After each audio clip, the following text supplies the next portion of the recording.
the Junior and the Big Dog, your favorite father and son duo covering Miami Hurricanes football and sports. 1,000 subscribers celebration. We promised you guys we were going to come with that 3 hour special. What's going on, Big Dog?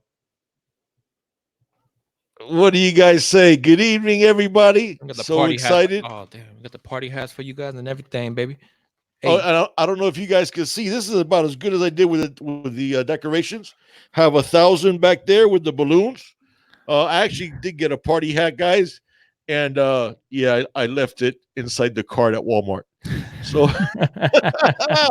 what do you say, so, Mr. HD, Austin Keynes, Daryl Young, Joseph Holmes? Zoe, thank you for joining us, man. It means the world to us that you're here. yes, sir. What's going We on, got to Zoe? talk about you and mention how grateful we are. We got Jay. What's going on, Jay? How's everybody doing? Rigor Mortis, Jay, John Valdez thinks Florida's in trouble. Yeah, they have 5 different players linked with violence on women. So that's about as ugly as you can get. Yeah, man. Hey, before we get started, I saw Blame Boy was in here already early. Blame Boy, we got your dono on PayPal, man. We just want to thank you so much for supporting the channel. Me and the Big Dog really do appreciate it. We got some other guys that donated, and we're waiting on them to jump on here, so we'll go ahead Buddy, and shout them out. there's Buddy. First to use Troopers Super Chat also. Buddy, we got your donation from PayPal also. Thank you so much. You've been a great supporter from the very beginning. Guys, please like, subscribe, hit the notifications bell if you haven't. Leave us comments. As you guys see, we always answer the comments every single time. Thank all of you, Saeed Bashir, Terrence Jenkins, K for Life, Calvin M, Jason Alvarez, all you guys. Thank you so much for joining us on our celebration. Thomas Miles, Dreadlock, man, you guys are congratulating us, but we feel like we should be congratulating you guys because you guys are the ones that made this all happen. I can tell you right 100%, now. man.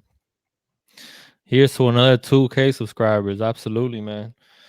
The only way is up. The only way is up, baby. So this is our first milestone, 1,000 subscribers, but we're not stopping. We're not stopping, and our Canes fam is strong, baby. You guys are spreading the word.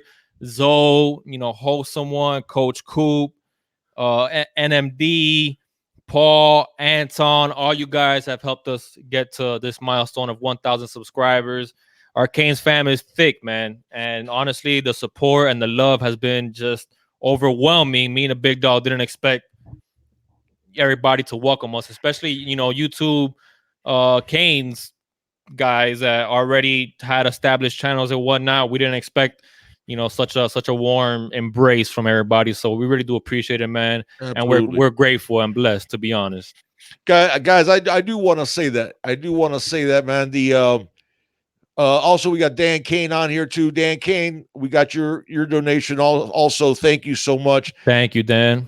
Guys, I knew that when I started doing this with my son, that to me that was going to be special, just like that. Just the fact that I got to do it with my son.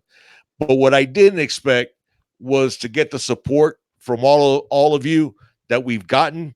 And I do want to mention and reiterate what Junior said. Talking about Alonzo, Coach Coop, our new school Canes of Wholesome, Paul and Anton, and some of these other guys. Oh, Zoe, thank you so much, Joe. Thank you for the donation, brother. When those, it's not that we had any bad expectations, but when you start off with a YouTube channel, you don't know how existing YouTubers are going to react to you, those that have been doing and covering some of the same things. And thank you, Zoe. Zoe says the #1 recruiting channel of all of Miami football. Thank you. And he gets his recruiting crews here. The closer as well, 305. I like the 305 donation, baby. Awesome. Let's get it. Thank you. For some reason, it's not showing up because I'm on StreamYard, and for some reason, it's not like highlighting on like the donos for some reason on my end. So it's kind of hard for me to see who's donating what. Oh, well. Go ahead, Big Dog. Okay. but the thing I wanted to say was, and I know we've talked about it before, guys, but it bears repeating, because when you have guys like Zoe, like Coach Coop, like the Wholesome One, like Paul, like Anton, like some of the other guys that we've talked about, instead of like treating us, with a cold shoulder and ignoring us, they've been like on the, well, you see, Zoe wanted to be on here, as soon as we got on at 7. And that type of support, guys, I didn't expect. I knew it was going to be special, just like I said, getting to do this with my son. But to get that type of support from established YouTubers like we've gotten, man, it humbles me, and it's really a blessing. And I want you guys to know, Zoe and everybody, it's not taken for granted, man. It's appreciated, and much love to all of you, Jay. Also, I mean, listen, Jay in the Family Blaze, he says one team, one heartbeat, one family. Always, baby. And Jay, you're 100% correct. And that's what it is. Saeed, all of you, thank you. Man, I'm touched, guys. I really am. And we got the best family anybody could ever ask for. So yes, sir. Dirty Bass Fishing. My boy Jordan in here. What's going on, Jordan? Yeah, baby. what do you say, Jordan? Catch some Kane bass. We Gang, gotta go Cartel fishing, Sniper, baby. 305. Shonda Roberts, Elijah Roberts' mom is on here. Thank you for blessing us with being on here and for being here with the celebration. And Blaine Boy with the $5 dono again, man. Thank you, Blaine Boy. You already donated to us on the PayPal, man. Thank and you, man. we were just waiting on, because my dad was telling me, he was like, "Oh, let's shout him out in the video that we dropped yesterday." But I'm like, no, let's wait until the live chat, because they're gonna be in there. So I want to shout you guys out here on the live chat. Blaine Boy, thank you so much again for donating. Thank you. We really do appreciate it, Shonda man. Roberts is on here, and I wanted to say I heard that Elijah, Mama Roberts. Yeah, I saw an interview with him. He's down to 260 pounds, and I loved in the interview, he mentioned that the first game against Belen Jesuit that Don Chaney was keyed up for, and Elijah said that he was gonna make sure that Don Chaney didn't run loose, and I love that competitiveness. That's all about the you, and I think Elijah's been getting ready, and I'm looking forward. Shonda, I'm not positive about this. Is Elijah going to be able to enroll early? Is he going to be able to enroll in January, or is he going to graduate later on? Maybe so she can let us know if Elijah's going to be there, because I couldn't remember if he was an early enrollee or not. Oh, thank you, Zoe. Yes. Oh, okay. We talked about losing. So, Shauna, he is going to enroll early. He's going to enroll in January. Well, there's Tim Tomlinson. Thank you, Tim. Thank you very much. Thank you, George. No, Columbus. Yeah, I thought about that, because I remember. Yeah, Columbus doesn't allow you to do that. But you know what? He gets to play basketball then for another season, which is a good thing too. So that's a good way to stay in shape, and a good way to really increase his quickness and stuff. So he is going to play basketball also, which would be awesome. Yeah, there we go. CJ Miami Kane 87 said, "Let's beat the baby Gators." It's getting close, isn't it? Guys, we're there 18 days away. Oh, wow. Jay Wade. Jay, relax. What you doing to us, Thank man? you, man. Thank you so much, man. Jay Wade with the $20 dono. Jay, thank you guys so much, man. Man, this is so crazy. This is insane, man. This is insane. Me and the big dog did not envision this, so early on in the process. But I mean, it goes beyond just reaching 1,000 subscribers and getting donations from you guys. It's the love that you guys have shown us leading up to 1,000 subscribers, and you guys sticking through with us, man. And your kind words and comments, frankly, they make us keep on what she say? Yes, basketball and shot put. Yeah, Elijah does basketball, and he does a shot put in track and field. Yeah, that's an all-around athlete right there. Alonzo said, "I'm his white father." I like it so. And I got the beard to go along with it too. Although, wait a second, you're getting a little bit of gray in that beard too. A little bit. You got a little bit more, and just a little bit in that. No, I'm white. Mine's not even gray anymore. Mine's white. Hey, if I would take off this hat, and if I put getting there, man, I'll tell you what, because my grandfather, guys, rest in peace, man. all white hair since he was like what? He was like 40 something years Yeah. old. Well, Everything like me.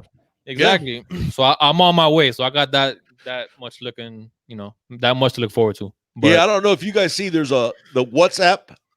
What is it? No, it's not it's the Face app. What's the Face app called? I don't. That Face app that you did. I think that's what it Face is. app, Yeah, isn't it? the one Well, that the Russians supposedly could hack all your information. he did that Face app and he aged himself, and literally it looked like he could be twins with my father. So wow, that was like kind of spooky when I saw that. Guys, but once thank you again, so much, Ramon Jordan. I'm sorry, go ahead, buddy. no, Jay, thank you so much again. I just wanted to say thank you once again to Jay, man. We really do appreciate that, brother. Joseph, I know Joseph had this question about Elias Ricks, the 5-star cornerback from Cali. Joseph, from what I understand, he is going to make a visit. So, because if I'm not mistaken, he's going to IMG Academy. And going to IMG Academy, I think he has us down as being one of the visits he makes. I believe he's already committed to LSU. But listen, there's an old saying in recruiting: you follow the visits, and that's going to tell you a lot. There's one of the reasons why a lot of guys try to keep visits quiet when they're getting ready to thinking about committing. And if we have a big season and we can get Elias Ricks on campus, why not?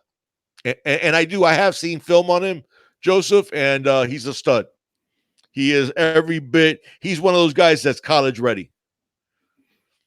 Have you been keeping track of the questions? Yeah. Perfect. We got. What'd you say, George? George says, "Why would he ever become Miami Hurricane when it's so great to be a Florida Gator and have everybody fear us like they do? Everybody but the Canes." But who fears the Gators? I have no idea. George, they accuse us Canes fans of being in a time warp, but you guys are living a bit of a time warp because you've had a couple of 4-win seasons in the last 6, and you guys haven't been relevant in a while either. So I don't know about that. Yeah, but it's all in good fun, George. It's all in good fun. We love to have you here. Saeed says, Jaden Francois, you're worried about him flipping? Everybody had him on flip watch with Ohio State. And it is my understanding that when the scholarships went out, Ohio State didn't even bother sending him one. So apparently what he's saying behind the scenes to Ohio State is that he's solid on Miami. You know, he decommitted once to us. Could it happen again? I don't see it happening as long as we have the type of season that I think we're going to have. Because if you remember, when he decommitted, it was when the season started going south. So I don't foresee that happening.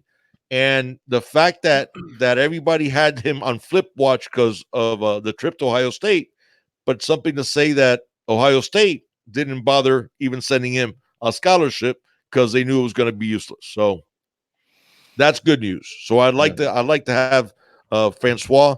I do have something to show you guys. Okay. Now, mind you, I even have my ceiling fan on. This is a confetti blaster that I got. So not only for the 1,000K sub, for the 1K subscriber celebration, but if we get it up to 200 on the live chat, I'm going to pop this one right here in the inside the room. We got up to 190 last week. So, I mean, 200, it's right there, baby. What's going on, Ro? We got Ro in here. Says, let's go, big dog. Let's go, Junior. Congrats on the 1K. For life, for fun. Rigor Mortis said Jerome Brown was the greatest Cane. Yeah, he was definitely up there. And people forget how great of a defensive tackle Jerome Brown was.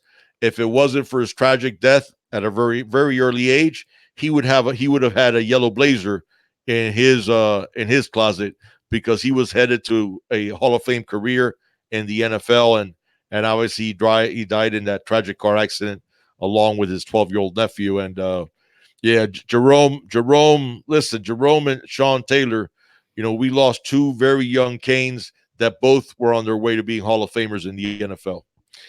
Dan Kane had a thought on the freshman. Dan, I like quite a bit of them. Jeremiah Payton, first off. Actually, probably Jafari Harvey, first off. I think Harvey, just because we're so deep on defensive ends, He's going to get some spot duty, not going to get a ton of playing time.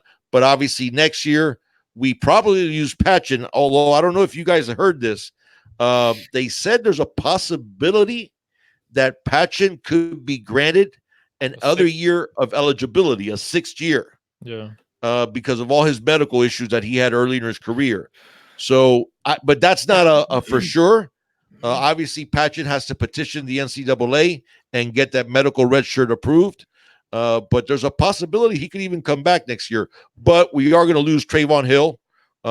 We might lose Jonathan Garvin if he has a big season. He might go ahead and go to the NFL. So, whether we lose Patchen or not, but I fully expect Harvey to be a starter as of next year. So that's what I like about him. And we're gonna have Phillips as well next year. Absolutely, Jalen Phillips, man, it just keeps getting better and better. Hey, Orange and Green Blood says that he took the day off, Big Dog, for this big event. Did you need me to call in for you? Hey, we could call in. You tell me if you need me to call in. I promise you I would. We'll get you a paid PTO right there. That's right. Just tell them, hey, I had to tune into Junior and the Big Dog, man. And they'll understand. They'll know what's up. Austin Kane had a good question here. Now that Reed is in the next, is the next who's the next player? And also if Greg Olsen is a Hall of Famer. Austin, I think Greg Olsen has established himself as at least borderline. The fact that he's such a good all-around tight end that does it all, I think might swing it, not as a first ballot. Now, if he puts together a couple of more big years where he approaches 1,000 yards receiving and can stay injury-free, then maybe he starts becoming more of a lock. I think he's already like borderline. He's borderline. Yeah, he's borderline. Also, we have, let's see, Peanut 384, Captain Trips is in here. That's right. Missed a whole bunch. I forgot. He's on paternity leave right now. He has a. That's right. That's congratulations, Origin Greenblood, on the new addition to the family, man. Yeah, for those of you that didn't know, Origin Greenblood had a beautiful daughter on Sunday, and still joining us. And of course, with his son, he has a 3-year-old that watches Junior and the Big Dog named Cohen Hayes, who's watching with us. So let's throw it up. Let's throw it up one time for Cohen. Cohen, this is for you. This is for you, Cohen. It's all about the you. Yes, sir. But the other things, Kane Armstrong says Jeremiah Payton is the next Amon Richards. The thing is, we have more talent at wide receiver than when Amon was a freshman. So even if Payton, and that's Kane's royalty there with Amon, what he did as a freshman was amazing. So even if Payton is in that league, he still wouldn't get those numbers because we have a lot of depth at wide receiver, and there's only one football to go around. But I'm sorry, I hadn't finished that answer to the freshman question. To remind me of the freshman question, but finishing the question about Olsen, we talked about. Next guy I think that goes in is Edgerrin James, because Edge has been a finalist the last 3 years. No one who's ever been a finalist 3 straight years has been.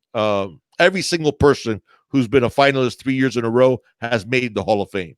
So I think Edgerrin James is the next Kane to go in. So, all right, man. And then the other question was about the freshmen. I love my New York connection, especially the D tackles and Jason Blissett and Jared Harrison Hunt. Now with the injuries to Nesta, we might see at least one of them get in the rotation because one of the things that Todd Stroud has talked about is that he wants 10 deep on the D line to play. So he's looking the starting 4, the second team 4, and then 2 other guys. So he wants 10 guys on the D line because he wants to come at people in waves, which people, it's funny because the Cowboys under Jimmy Johnson got credit for doing that a lot in the NFL, but Jimmy took that with him from Miami. Miami was the first team that really did that substitution in waves of, take our second 4, which is going to be almost as good as the first 4. So Todd Stroud said he wants to play 10. That could be a Jason Blissett or Jared Harrison Hunt in there. Jalar Holly, I think they have more of a mindset that he's going to redshirt. Um, so I mean, that's in terms of the freshman. Christian Williams, I think, is going to get some playing time. Mike Rumpf did say, and by the way, we're going to talk about that Mike Rumpf interview. Mike Rumpf did say that as of right now, Nigel Bethel is the fourth corner. That might end up being Christian Williams. So that's another freshman that I'm pretty excited about. Down the road, I mean, down the road, there's a bunch of them. Ja'Guy Clark actually has looked really good. I think he's a legitimate backup center to us now. Really mature young man too. Obviously, the pride, the prize is Zion Nelson. Guys, I understand. 290 pounds. Yeah, Zion said he's at 290. That's 290 pounds. That's impressive. But I'll tell you what. How about Sam Brooks being at 215? Mm-hmm. And he's become one of my favorite Canes already because he loves meteorology and he's studying meteorology. I saw today on his yeah, Junior loves weather phenomenon, and he loves. yeah. And I always thought he should be a meteorologist. Hey, let's I don't think Let's you take ever some questions, dude. Go ahead. I don't think you can see him better than I can. Yeah, no, I got you. But try not to take like half an hour on one question, big dog. But those are more or less the freshmen that Nah, I see. I got you. I'm just playing with you. Coach Coop, we talked about you. Thank you so much for joining us, and thank you for what you did, man. And on your show, Coach Coop directed people to our site on Friday night. I believe was his show, and then I saw when I actually because I watch our guys too, and I saw what he did. Thank you so much, Coach. Yeah, we appreciate that, Coop. Thank you, man. Hey, Jay, the U family wants to know who's your favorite all-time Hurricane. I don't think you've ever really said that before. That's a good one. Jay, I'd have to go with Ed Reed. I mean, a lot of you've changed your tune. Yeah, because sometimes it was Bernie. Because the first national championship, man, we came out of a lot of people forget now, but that Nebraska team from 1983, people are already calling it the greatest team of all time. Okay, they were averaging 50 points a game. Their entire offensive line was like all-American list. Mike Rozier was a Heisman Trophy winner. We were given no chance, even though we had won 10 games in a row after a loss to, unfortunately, Florida in the first game of the season. We won 10 games in a row, and then we're taking on this Nebraska team. So nobody was giving us a chance, and Bernie just came out and just smacked them in the mouth. So Bernie's right up there. Ray Lewis is right up there. Jerome Brown is right up there for me.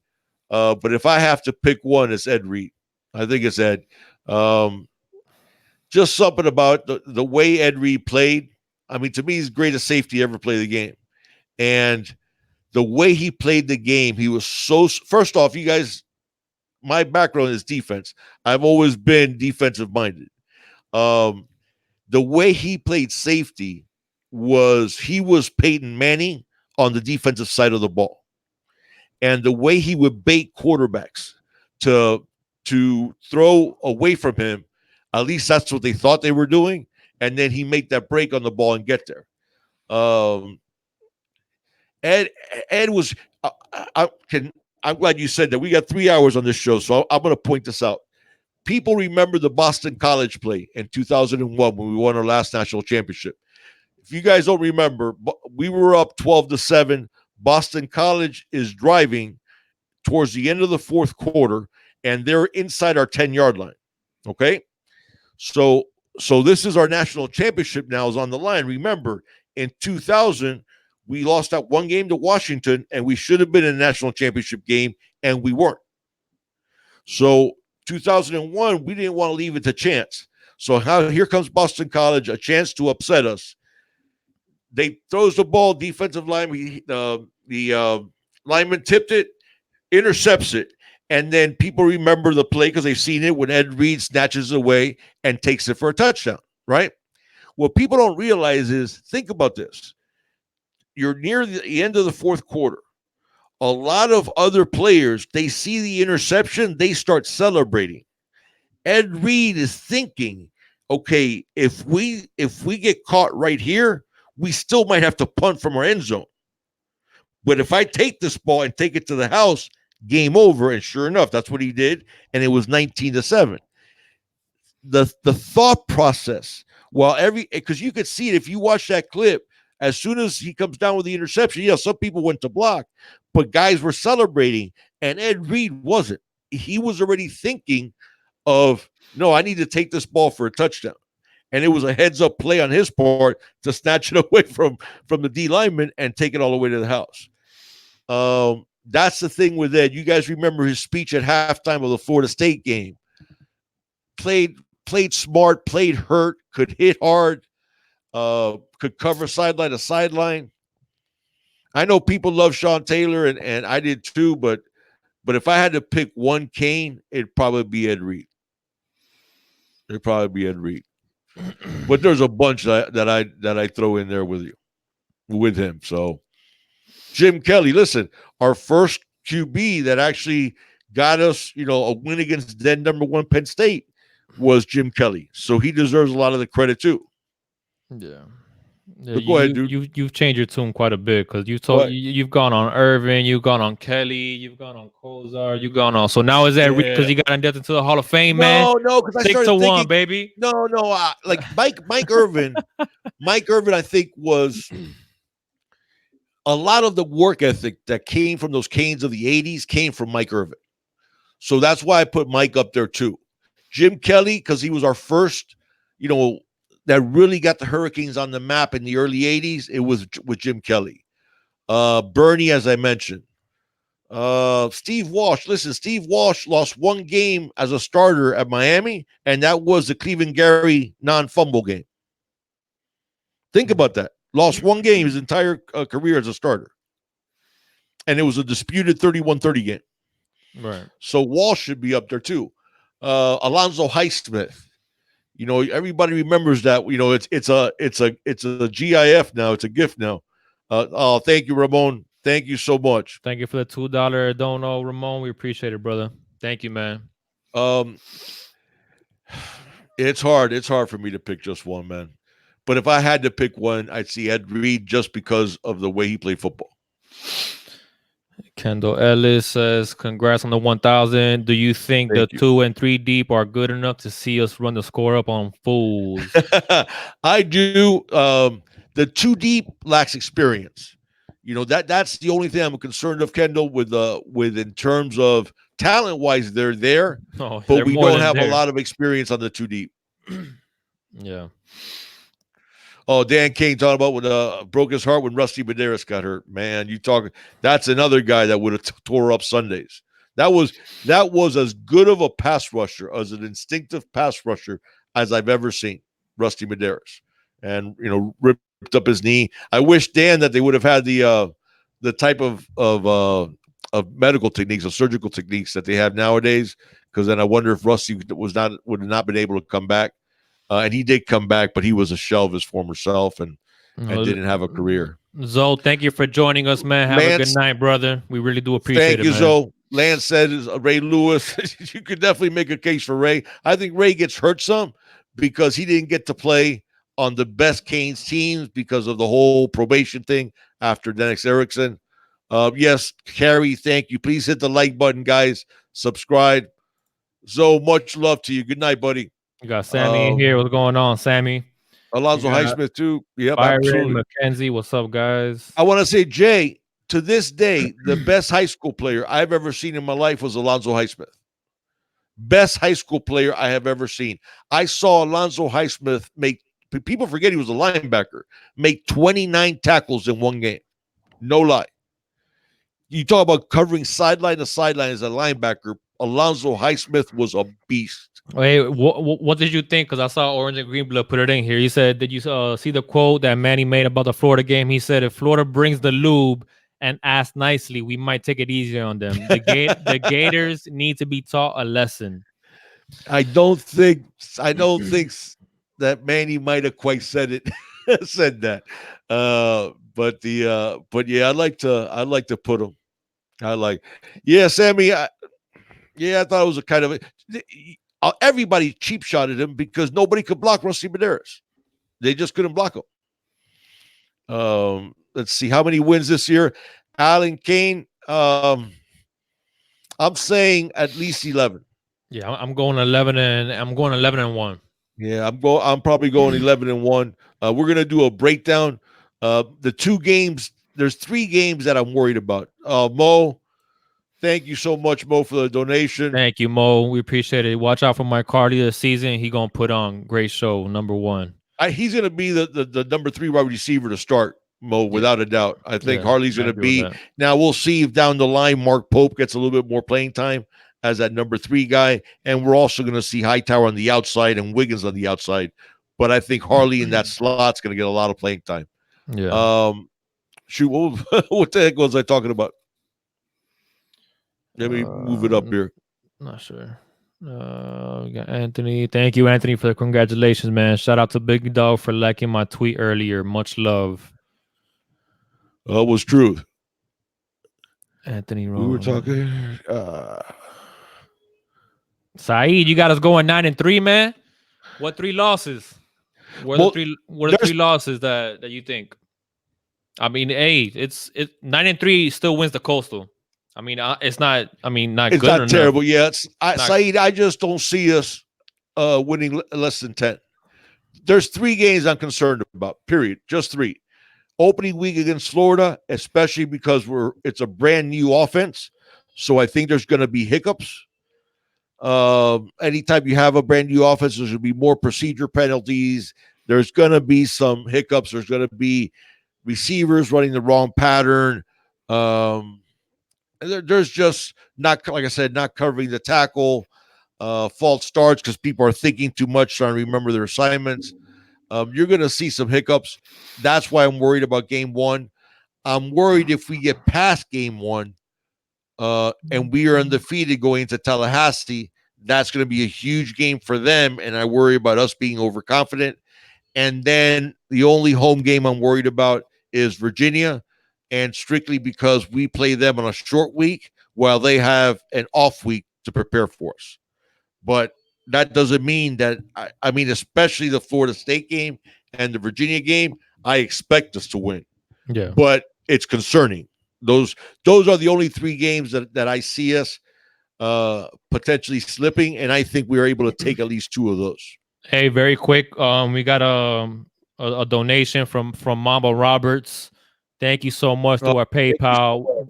We really do appreciate it for your support, for your son being with our program. But thank you so much, Sandra. I mean, you really didn't have to do that, but we really do appreciate your Thank support you. and for the donation. Thank you so much through our PayPal. What else? Saeed What? says FSU had two slip ups and we beat UF. Saeed, I just don't see us making the slip ups. I think the days of Miami slip ups with Manny Diaz are behind us. Think about this. What do Mark Richt, I almost said Al Gore, Al Golden, Randy Shannon, and Larry Coker have in common? Think about it. Those four coaches, what do they have in common? What four did you say? I'm sorry. Mark Richt, Yeah. Al Golden, Randy Shannon, and Larry Coker. What do those four coaches have in common? They didn't coach the potential of the team. No, you said wait, Coker. You said wait, hold on. I said Shannon Coker. Coker, Shannon, Golden, and Rick. What do they have in common? Jason Alvarez said they all suck. Yeah, well, I mean, I'll tell you what they had in common. All four of them have vanilla personalities. yeah. All four of them. Shannon used to get me frustrated with that defense, man. No, but all four of them had quiet, laid back, very calm, very low demeanor, low energy personalities. That's not Manny Diaz. I don't think go. I don't all think personalities. Tony Kidd said it. I don't think. Yeah, they all lack urgency. Exactly, Saeed. That's what I'm talking about. Yeah. Coker won one championship, Demetrius, and that was Butch Davis's team. That was definitely Butch Davis. Too calm. That's exactly no passion. Okay, you guys, especially those of us that grew up in South Florida, that doesn't play to South Florida kids. Yeah. That, talk nice about the opponent, and let's not run up the score and let's not celebrate too much. Come on, guys, take it easy. That does not play with Miami kids. No. Okay, you look at the coaches that had success. Okay, in with the Hurricanes, they have not been those type of coaches. Schnellenberger, for all his pipe smoking, Schnellenberger was fiery. Now he ran it more like a CEO and wasn't as much as hands on, although he was a tremendous recruiter. Mm-hmm. Dan Kane says players takes on the personality of the coach. Exactly. Jimmy Johnson, no matter what his players did, he had their back and he wanted to play with fire. John Cheel says Manny is Jimmy like 100%. You know what? One of the strangest things that I actually I did not remember this. Jimmy Johnson started his coaching career at Louisiana Tech. When he said he first noticed Manny Diaz, it was when Manny was at Louisiana Tech. Yeah. And that's exactly who Manny reminds me of, is Jimmy. Okay, Dennis Erickson, he was fiery and he just let the players run a little bit too crazy, but those type of guys, my South Florida, and even just not South Florida, Florida kids as a whole, do not like that type of person. Don't respond. Forget about liking it. And Alan Kane says that's right. That's not the you. It's not the you. Well, you gotta Dennis also. was intense. Dan, he was intense. He just didn't show it. But you asked the players that played for the Canes, Dennis wanted to beat you by 80. A lot of the kids, like down here in South Florida, the high school coaches. I mean, the majority of them are strong personalities, and they've even get criticized at times because of how hard they are on the kids. Because they, I mean, that's what these South Florida kids, especially, they grow up, they're used to that. So when they get to a more vanilla, laid back personality, they don't respond the same way as even the way they did to their high school coaches. I mean, high school football down here in South Florida, I mean, if you're not on top of these kids and you don't have that fiery personality, I mean, you got to understand where a lot of these kids, the background that they come from. So, I mean, sometimes you really need to have that father-like personality, but let them hear it, and you got to lay into them, and you got to teach them a lesson or two sometimes. And frankly, we saw that with Pastor Rick, is what I like calling him. And it's not a bad thing. I'm not knocking Rick for being a Christian and like that, but you can be a Christian. Manny Diaz is a Christian, but he's fiery and he knows, what the recipe is going to be for success for his university, man. You gotta be on top of these kids. Saeed is talking in your face coaching, exactly, like HAS. In your face coaching is what bring out the best in South Florida kids, 100%, and that's what they're used to. So when they get to a program and the coach is not like that, how do you think they're gonna respond? I mean, they're gonna be like, "Oh, this is nothing. This is cakewalk," So I mean, yeah. But Byron Lamb is asking average yards on offense and average yards of defense allowed. Byron, I'll say offensively,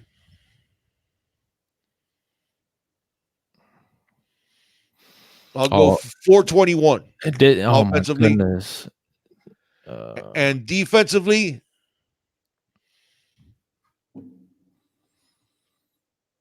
I'll go 249. We got a $20 dono from John Valdez, man. Thank you so much. We really do appreciate it, brother. That's a heck of a dono right there. Thank you, John, so much, man. Thank you. You guys are the best. Tony Kidd, you said it, man. Half the time you couldn't tell if we won or lost during Rick post-game interview. That's something that me and you talked about specifically. Yep. With Rick. It's guys, like you didn't see him pissed off. Frankly, Manny Diaz, all right, on I think it was Tuesday, I believe. Was it Monday or Tuesday? No, it was Tuesday that he was like super down. That he got to see he got to see film of the scrimmage. I did not see Rick act like Manny Diaz did after watching that footage on the scrimmage. I did not see Rick one time look as disappointed as Manny Diaz did. And Manny Diaz looked like that after a scrimmage. After a scrimmage, man. Look at Jay Wade's comment. More time praise the opponent in post game. 100%. One That's hundred Jay. That's percent, man. 100% the truth. 100%. And you don't think that bothers those kids, man? That's the stuff that I'm not getting. That's the stuff that I don't understand with Rick, because like I said, Manny Diaz is a Christian too, but Yeah, that's not the way Manny acts. And if you hear Manny talk, it's all about the you. It's not about the opponent. Mind you, I don't think Manny's gonna go on and say bulletin board material. You don't have to do that. yeah, You do not have to do that, but you do have to show a passion, because what are you asking those young men to do? You're asking those young men to show passion in their preparation and in the games.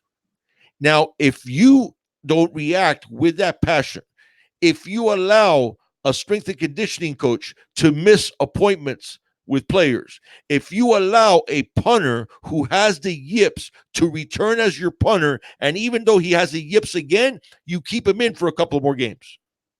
yeah.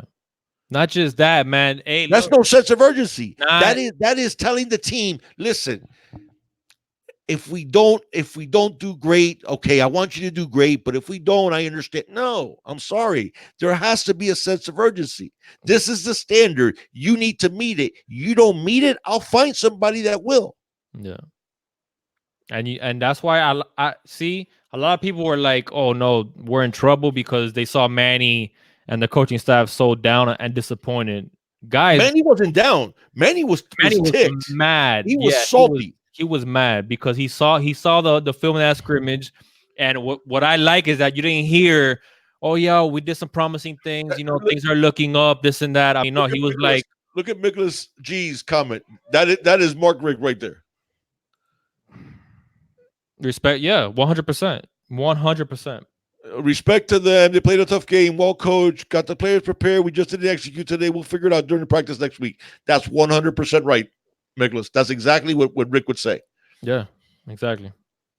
And I'm sorry. And let me tell you something. If you guys think that Dennis Erickson, because he had that calm approach, you think he wasn't fiery, let me remind you of something. Okay. We set us a Cotton Bowl record it was the 1990 season, but it was so it was a 91 Cotton Bowl, because I think it was after January 1st. When we beat Texas 46-3, we set a record with 202 yards in penalties. Okay. And when they went to tell, Dennis Erickson about the penalties and criticized the team, you know what Dennis Erickson did? He goes, well, maybe, I believe he had the quote. I'm trying to remember the quote in the paper, was something along the lines of, when Miami players got off the plane, one of the things that they gave them in their gift bags was cotton. Okay. Now, to a team that has many black players, do you think maybe you shouldn't give them cotton in a bag? You think maybe that has a negative connotation in their head? Yeah. Okay, now they're already in Texas. They're already viewed as the enemy, and then you give them an extra little thing like that. That fine, maybe that nobody meant anything by it. I get it. It was a Cotton Bowl. I get it. Okay, but and Sean Taylor says that there was other types of racist stuff that was happening before that game. Okay, so the players were and they're ticked off, because remember that year, because of the injury to quarterback, we ended up losing 2 games that year. That was the first time we had lost 2 games since 84 in 1990. And we ended up 10-2. But those players, when they came out and played like they did, that the next year they came out with the whole Miami rules, Dennis Erickson defended the players. It was I think Sam Jankovic was the athletic director at the time. He's the one that went all ape, and then the president of the university didn't like it either, and they had a little hissy fit about it. But Dennis Erickson defended the players.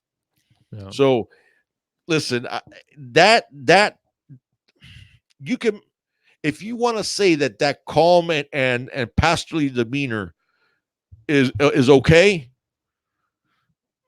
it's not okay with South Florida kids, and it's not okay with Florida kids as a whole. I think you have to show fire, and when you show passion, they show passion. When you show a laid back approach, I think they show a laid back approach. Okay.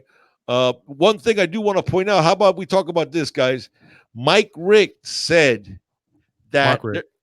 Mike Rick. No, Mike Rumpf is what I meant to say. Oh, Mike Rumpf in his interview said that there was 6 interceptions in the scrimmage. Now, I haven't heard we only know anybody about else two. say that. We only know about 2 of them or 3. No, 3 of. We know Jaron threw one. No, 2 of them. Yeah, because in Cozy the tip Cozy ball threw one and Jaron threw one. and Jaron That's threw all one. we knew. But Yeah. Mike Rumpf said there was 6. Now, mind you, they threw a lot more passes than you see normally in a scrimmage. Right. Because between you probably, I think there was like 60 passes thrown. Still, it shows our defense is doing good. But if Mike Rumpf is correct, they said it was 6 interceptions. Now, I just haven't heard anybody else said that. They haven't released any stats. Who knows if it's true or not? But I think that might have a bearing on that quarterback race. Yeah. All right, guys. I'm sorry. We've been at it here for a bit. I can't even see how many we have on. Carrie says, we got 129 right now.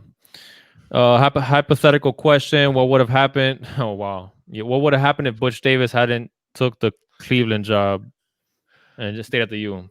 We would have like 8, 15 national championships. Yeah, 8, 10 at least. Because I don't think Butch would have ever left here.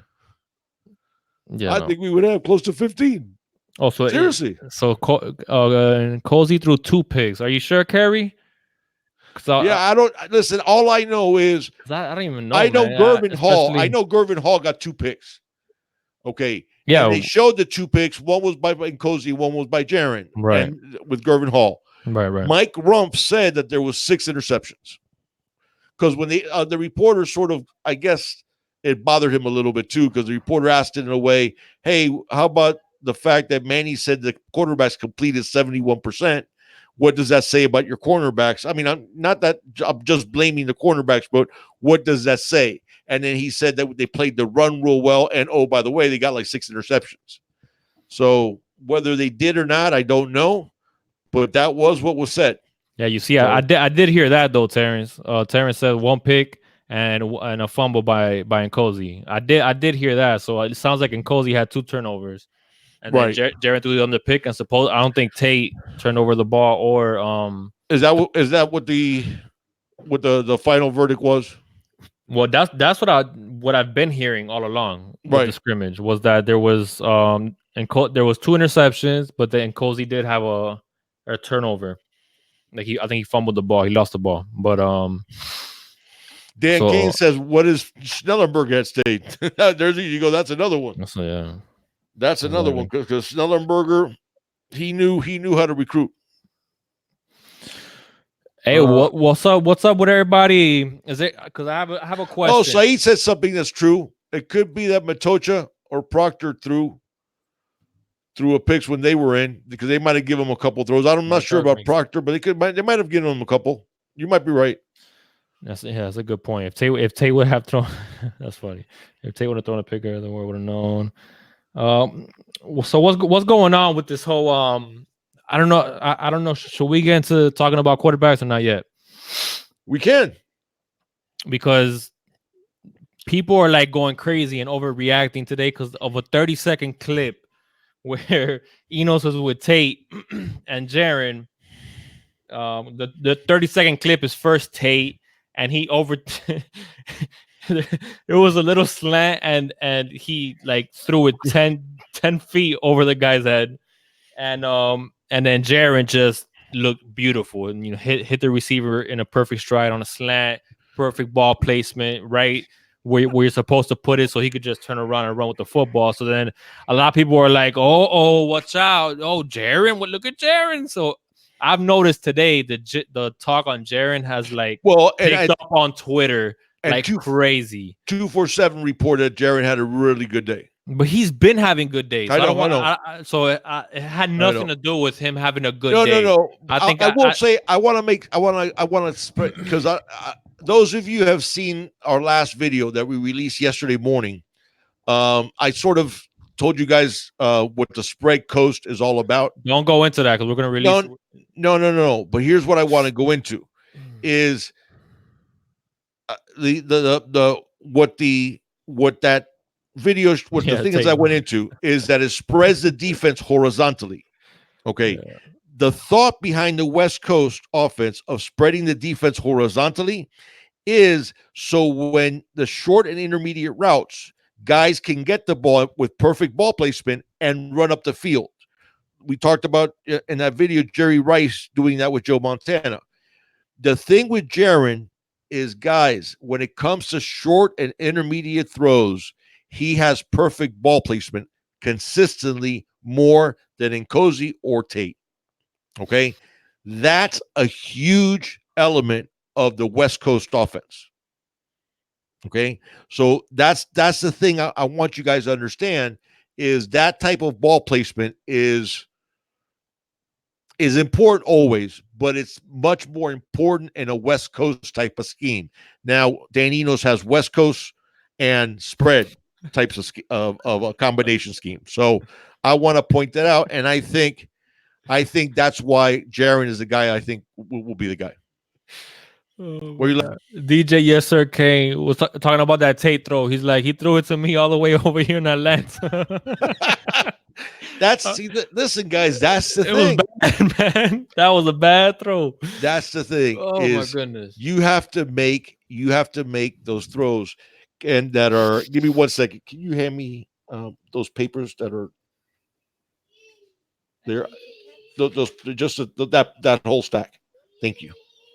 I wanted to get the questions from the other night that we didn't get to. Just in case we All right, but hold on. Like let's focus on these questions first, though. We'll do on the questions that we got here. Yep. What we got here? D-Rob says, so who would look the best in a spread? In a spread, you have some more vertical routes, but the spread does borrow on those concepts of the difference is the spread does it more on formation. I still now you do use the shotgun more in the spread. So that's something, but it's not. I mean, you could run under center too. I mean, you could do it under center also, but you are trying to use formations. Tate's closer in the ball game with Nkosi and Jaron running the spread, but I'd still give Jaron the nod. But if we're talking about just purely the spread. Take a look. No, that's what I'm saying. Tate's a lot more in the ball game if it was strictly a spread team. Yeah, but the thing is with Tate is, does he have that type of accuracy that Jaron has on those short and intermediate routes? He throws better on short and intermediate routes than he throws long. Honestly, I don't think he doesn't have that accuracy. I don't think anyone has that accuracy, short or intermediate. Buddy, thank you. Buddy is feasting on shrimp and listening to Junior and the Big Dog. Another donation. Thank you, buddy. Appreciate it, man. Get me hungry reading that. Listen, I know we covered the quarterbacks and we talked about the offense. Guys, I still hey, everybody in the chat, just put in the first name of the quarterback that you think is coming out August 24th. Everybody in the chat, whoever you got. Kate for Life said Nkosi. I want to feel the pulse of everybody in here. Just the first name, baby. Tate, Jaron, or Nkosi. Who you got? Byron said that he's an Nkosi guy, but he thinks Jaron's accuracy is the key. George doesn't count because whoever he wants us to play is the guy that loses. McLovin says me. Dang, Kane, Tate. Austin, we got more Perry. We got a Tate. Nkosi. It looks like we got more Nkosi's, man. More Nkosi's, yeah. And listen, Adrian says Jaron. Miami Dread said Jaron. Adrian said Jaron. Thomas Miles says Gino. Did we get Teddy Bridgewater? Jay says Tate. Jaron. Yeah. See it. Everybody. Oh man. I think there's definitely more Perrys than there's more Perry would be 1, Jaron would be 2, and Tate would be 3. Dreadlock and Cozy. Tommy says Dorsey. Ken Dorsey's not walking through that door, right? Derek Crudup. I like that. Ja'Cory, Michael Vick. Uh, yeah, listen, everyone. Jay Wade brings up Jay. I'm the same way, man. We are. I think we all should be that same way. We all should ride with the winner, and whoever the coaches pick is. And I said it. Even though I've been a Jaren guy for a year and a half, if Jaren's not the starter, he got every opportunity. For those of you that So don't know or haven't seen, I've been a Jaren guy since the very beginning. I have my reservations for one reason, and it's actually a compliment to Jaren. I think that Jaren, I think so highly of Jaren and what he could bring to this offense, considering all of his tools, that I'm surprised that it's not his job already. So that makes me think like, is it a leadership issue? Is it a working hard issue? Is it I do think that Manny and Enos are looking for a leader, and Dan, when it comes hold down on. to leadership, hold on, let me finish. But When it comes down to leadership, it's it's Nkosi and Tate over Jaren when it comes to leadership. But when it comes to, I've always said it, who I think is the best overall quarterback, hands down, I think is Jaren Williams. Now, I would have thought, and I still think that if it is going to be him, I'm surprised he hasn't taken that really big leap forward that I thought he was going to take. So I'm wondering if that's because he's calmer, he's quieter, his demeanor is more laid back than Tate or Nkosi. So I'm wondering if that's the reason why Jaren isn't, you know, in the number one slot. Even though, frankly, we don't know who's in the number one slot right now, but and Jaren has been putting together some really good practices, but I mean, it feels like it's a coin flip right now. Frankly, I mean, people could say that Tate's third, and you got Nkosi first with Jaren pushing, Nkosi.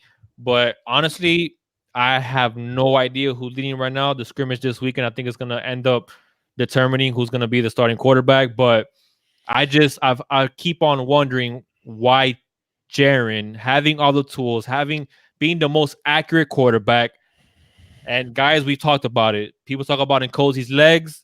Jaren has the legs. Jaren got clocked with the catapult system machine that they have. He got clocked over 20 miles an hour, rushed for almost 1,300 yards in high school. So Jaren is a much better runner than people give him credit for. He has all the tools. He could make the deep throws, even though he doesn't have the strength, the arm strength that Nkosi has. I think everybody agrees that Nkosi has the best arm. But when it comes to accuracy, and just being a more of a pure pocket passer, even though Jaren can run, I wonder if him not being the leader that Nkosi and Tate is the reason why he hasn't won the job yet. So those are the only reservations that I have about Jaren. But I mean, we'll see. that's the thing. I'm a Jaren guy, and I'm going to stay with a Jaren guy. I do think, there's different ways to lead. Joe Montana was a perfect example. Joe rarely said anything, and he never got fiery. In fact, I think one of the few. I think one year he talked a lot right before a big game, and like the players were all shocked, like, is that Joe? So, and I'm not comparing Jaren to Montana, but I'm saying in terms of demeanor, you don't necessarily have to be a fired up guy or a rah guy. Um, you do at times. You do have to be able to get in people's faces. You do have to be able to lead and get people to do the extra work necessary. Um, Listen, it's. I think you guys know how much I like X's and O's. When I get excited about Dan Enos' offense, I get excited because more when I think of Jaren Williams in that offense. The things that Jaren could do, I think could be special, could be really, really special. And that's who I'm sticking with, and that's who I believe will has an opportunity to be a great quarterback. I have concerns about Nkosi's touch and accuracy, especially in short and intermediate routes. I have concerns about Tate's throwing ability overall, period. Um, Intangibles, do I think Nkosi and Tate have a lead over Jaron on the intangibles? Yes, I do. I think they've both acted more mature, um, and I think they've tried to take the helm. But Jaron has been putting in the work. But I said, whoever the coaches pick, that's who I'm going to ride with. And all I wanted since January of last year was for Jaron to get an actual opportunity, a real opportunity to be able to win the job. He's gotten that opportunity. Yeah. Okay. So if he doesn't win it, I'm riding with whoever he does. And if Jaron chooses to transfer, so be it. I know he's going to go somewhere and probably light it up, and, and that'll frustrate me to no end. But he got the opportunity. So if Jaron, now I still think he is going to win the job, but we'll see if he does or not. And I've But I heard still this. got Jaron. I've heard it and I've seen it a lot. People think that it might be Tate depending on how the offensive line looks. What's that? Because that a lot of people are saying that it might be Tate because of how the offensive line looks. People don't trust Right, the right. offensive line and they think it might be shaky. So Guys, so Tate has the much. best escape ability. So that's why Yeah, people are leaning towards Tate. I don't think that's going to affect it anywhere near as much. I think our offensive line will be better than people think. And I think Dan Enos is, remember, guys, part of the whole West Coast system, and even the spread concepts have this too, is you want quarterbacks getting rid of the ball fast anyways. You don't want quarterbacks to hang on to the ball. If you were running a more vertical offense with a lot more deep shots, then that would be something that might come into the thought process. But being that the spread coast that Daninos runs, it's a lot of quick throws, short and intermediate throws. So I don't really think, and I believe our offensive line is much better than it's given credit for. So I don't think that's a concern. Yeah, I agree. I don't buy into the And offensive line. Redlock says you still have to throw the ball. Exactly. Yeah, exactly. I don't think regardless of how the offensive line shape turns out or how happy or not satisfied Butch Berry is, I don't think that's going to play a factor into who's going to be a starting quarterback at all. What's that? I don't think that's going to be Oh, a the factor. Butch Berry factor, right? I Yeah, don't I don't think listen. like All three of these guys are mobile. All three of them are mobile. It's not like that's we the have thing. we don't You don't have a have. Brad Kaya. We don't have a Brad Kaya on our roster, guys. Yeah, no, we don't. All three of these guys can move. And Cozy was a dual threat. Tate was a dual threat, and Jaron rushed for 1,300 yards almost and ran over 20 miles an hour. So all three of these guys can move. Yeah. DJ, yes, sir, Kane. Let's discuss tackling the defense, stopping good running backs. Diaz defense seems to have real problems stopping good running teams. Not worried about Franks. I'm worried about Perrine.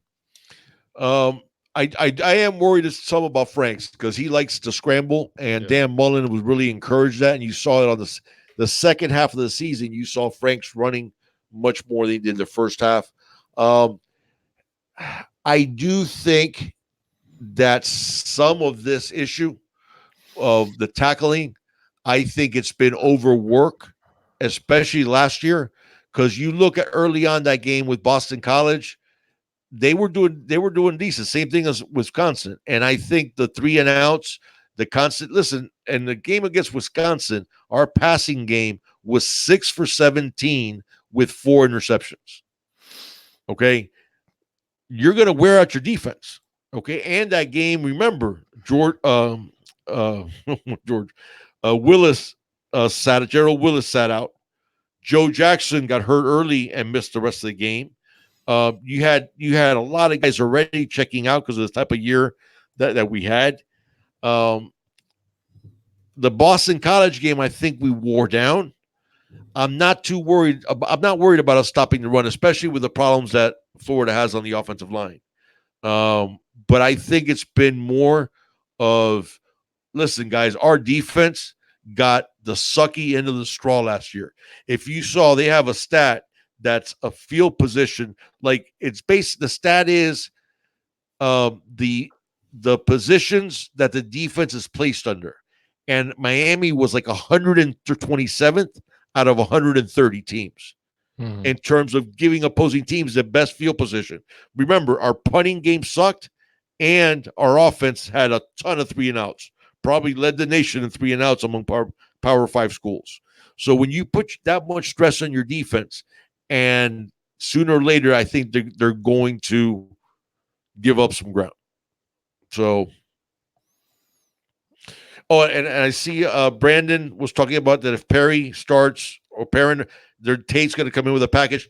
Yeah, if it's in Cozy or Jaron, Tate's going to have his package for sure. I'm sorry. Go ahead, dude. No, you're good. Michelle McPhee wants to know, because we don't have a lot of depth, how do you think we do towards the end of the year? I do what somebody said about the defense having trouble with big plays. I can't make out what the name is. LRel Cool J. Um, I don't see that. Manny does scheme, and his scheme is aggressive. Uh, but I really see when our defense is giving up the runs. There was that one run early in the game that they broke like an 80-yard run. But for the most part, it was later in the game after the defense had wore out, and our depth isn't what I think our depth this year is going to be much better than it has been. So I think that's going to sort of fix that itself. But go ahead, dude. No, Michelle, I think you're new here, Michelle. Welcome. Hey, Michelle, welcome to our live chat. Thank you so much for joining us. Because we don't have a lot of depth, how do you think we'll do towards the end of the year? I think our depth is better, Michelle. It's not experienced, but I do think our depth is much better than it has been. It's still thin in a couple of spots. Linebacker is a concern. Would have liked a couple, another cornerback or two with some experience.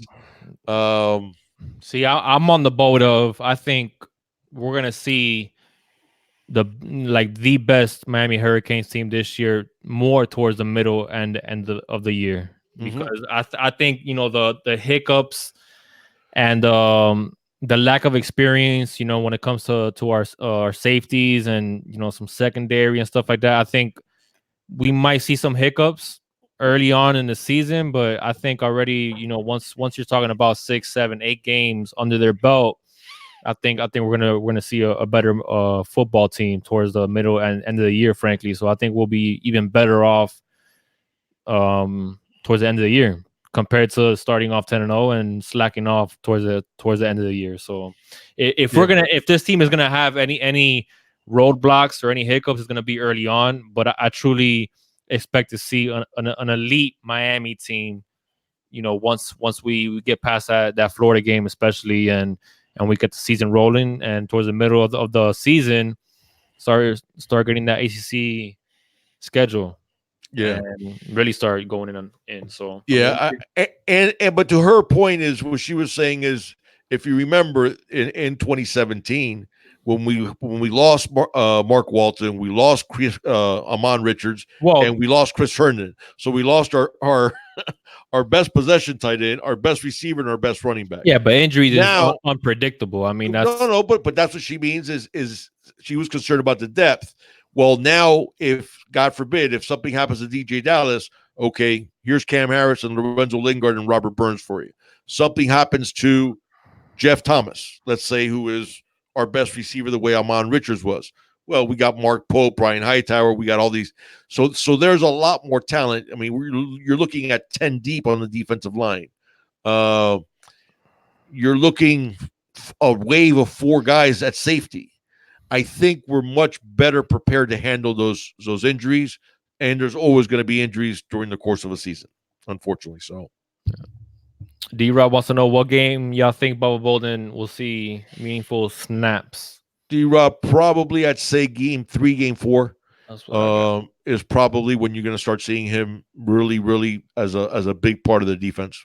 You might game 2. I mean, well, I don't know if you can consider a game like that meaningful, but I mean, I don't see him playing that much in the first game. But I think after the first game, North Carolina. Well, no, he'll get snaps before then. That's not what I'm talking about. Meaningful, like a meaningful number of snaps. I think he'll at least play something. He'll play special teams at least. I think on the 24th. Now I do think game 2, game 3 for sure, you're going to see him start getting a lot more snaps. But by game 3 or 4, I think he's going to push for having a big role in this defense. So, because I do think that we're going to come at you with 4 safeties: Gervin Hall, Amari Carter, Bubba Bolden, and Derek Smith. So, and Dan Kane brings up a good point. With Feely, we also have a much better conditioned team, so we shouldn't wear down like we did. Yeah, you ain't kidding. Because I really think, like I said, the running game, and it's not like we were god awful against the run. I mean, we were number 1 in the country against the pass, but I think the thing with our running game was towards the end of games when our offense and our punting was so bad that finally our defense would, and not even break it would be a 30-yard drive and it's a touchdown. So they give up the run. LSU had that one good sized run, but other than that, they really didn't do very much. I think we'll be better this year against the run than we were last year. I'll say that, because we won't have to depend on the first team as much. All right, got Uncle Joe here. He's been hearing about the Rover package. It's a new package that defensive coordinator Blake Baker is trying to bring to the table. Uncle Joe, you mean sure it's Rover or Viper? Now, if you're talking about a Rover, that's actually a position that I liked. I actually played that position. The Rover was sort of a hybrid safety linebacker, which is sort of, I guess, what Amari Carter does on occasion. But I want to make sure that if you were talking about a Rover, because I actually heard them say Rover for the first time in like forever the other day when they were interviewing, I believe it was Banda. But are you talking about the Viper or the Rover? So we'll see Uncle Joe if he'll check. Viper. He's talking about Viper. The Viper. Okay. Uncle Joe, the Viper is going to be sort of like a stand-up defensive end that sometimes is going to rush the passer and sometimes will drop back into coverage. So think of it as like a zone blitz, but with a designated player as opposed to just it being anybody.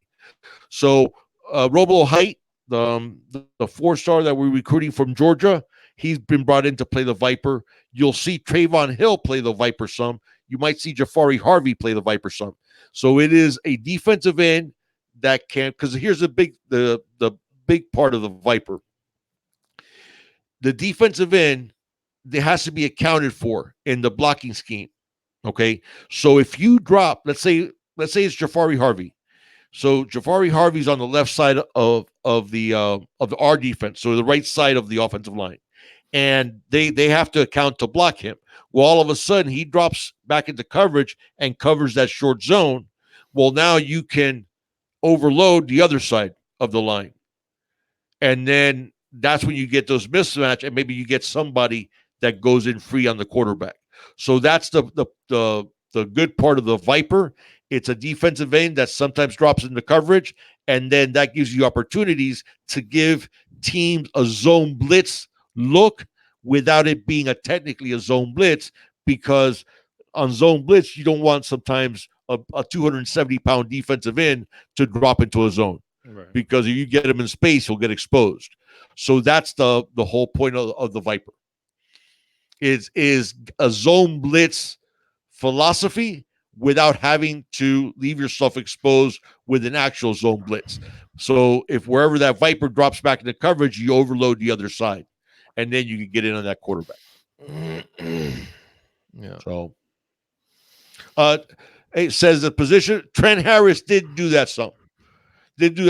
Muhammad, I don't think he did it as much, but I do remember Trent doing it on occasion, but I don't think it was I think that was more of a true type of zone blitz. I think they're going to have a little bit more of a commitment to it now. All right. Did I explain it there? You there? Yeah, I'm here. I'm here. Oh, good. All right. What we got? I got nothing right now. I was just making I want to sure. I can't tell for some reason today. I can't tell what we're up to.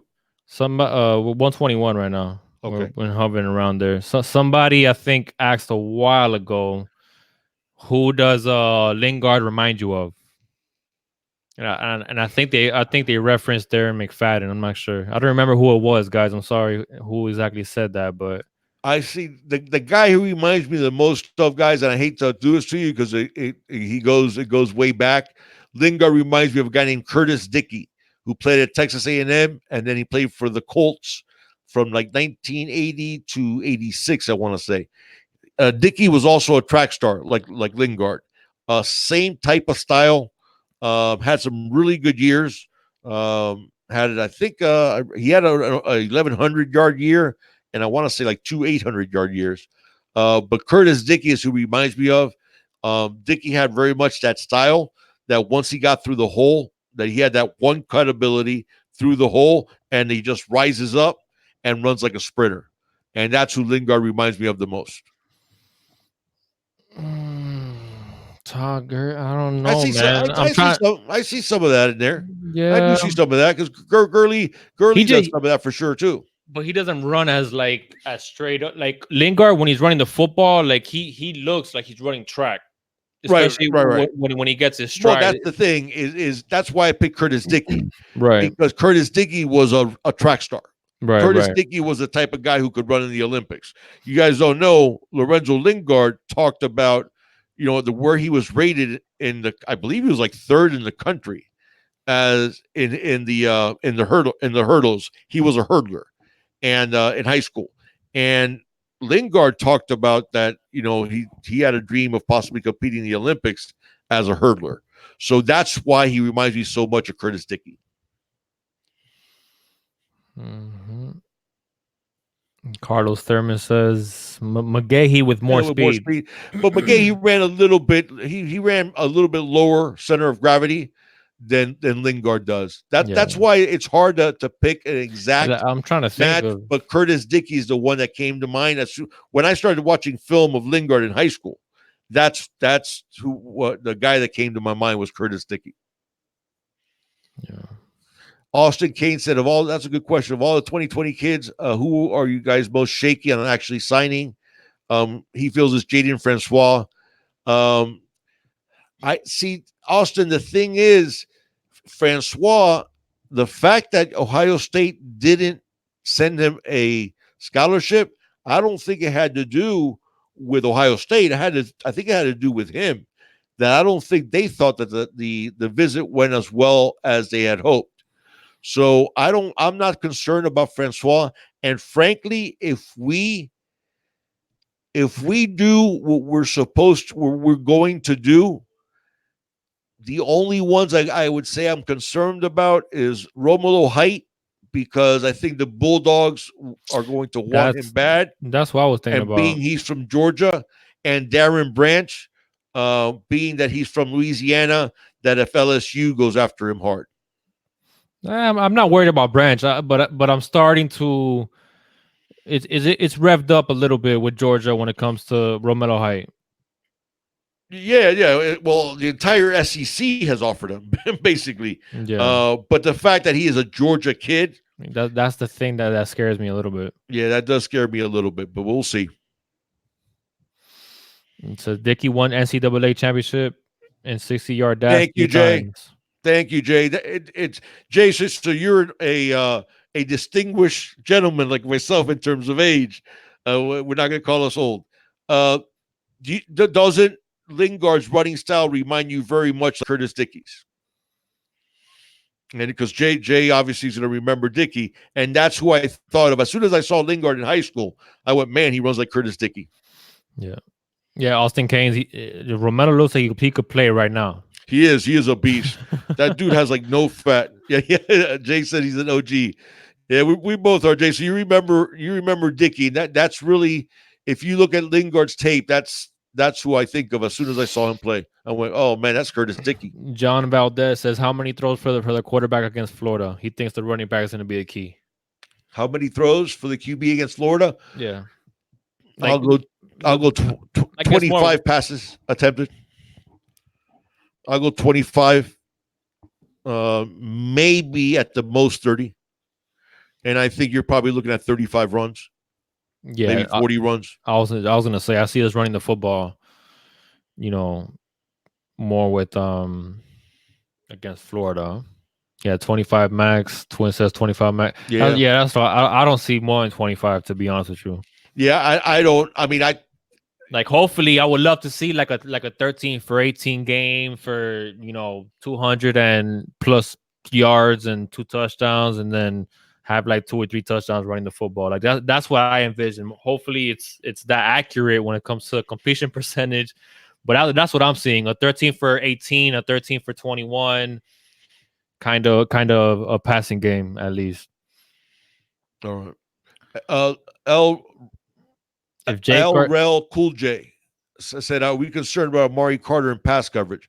Um, a little, a little. That's why when people mistook when I said this in one of the earlier shows, when I said that the two guys that I thought would get the most snaps. Now, mind you, I thought Bubba Bolden would have reported much sooner than he did.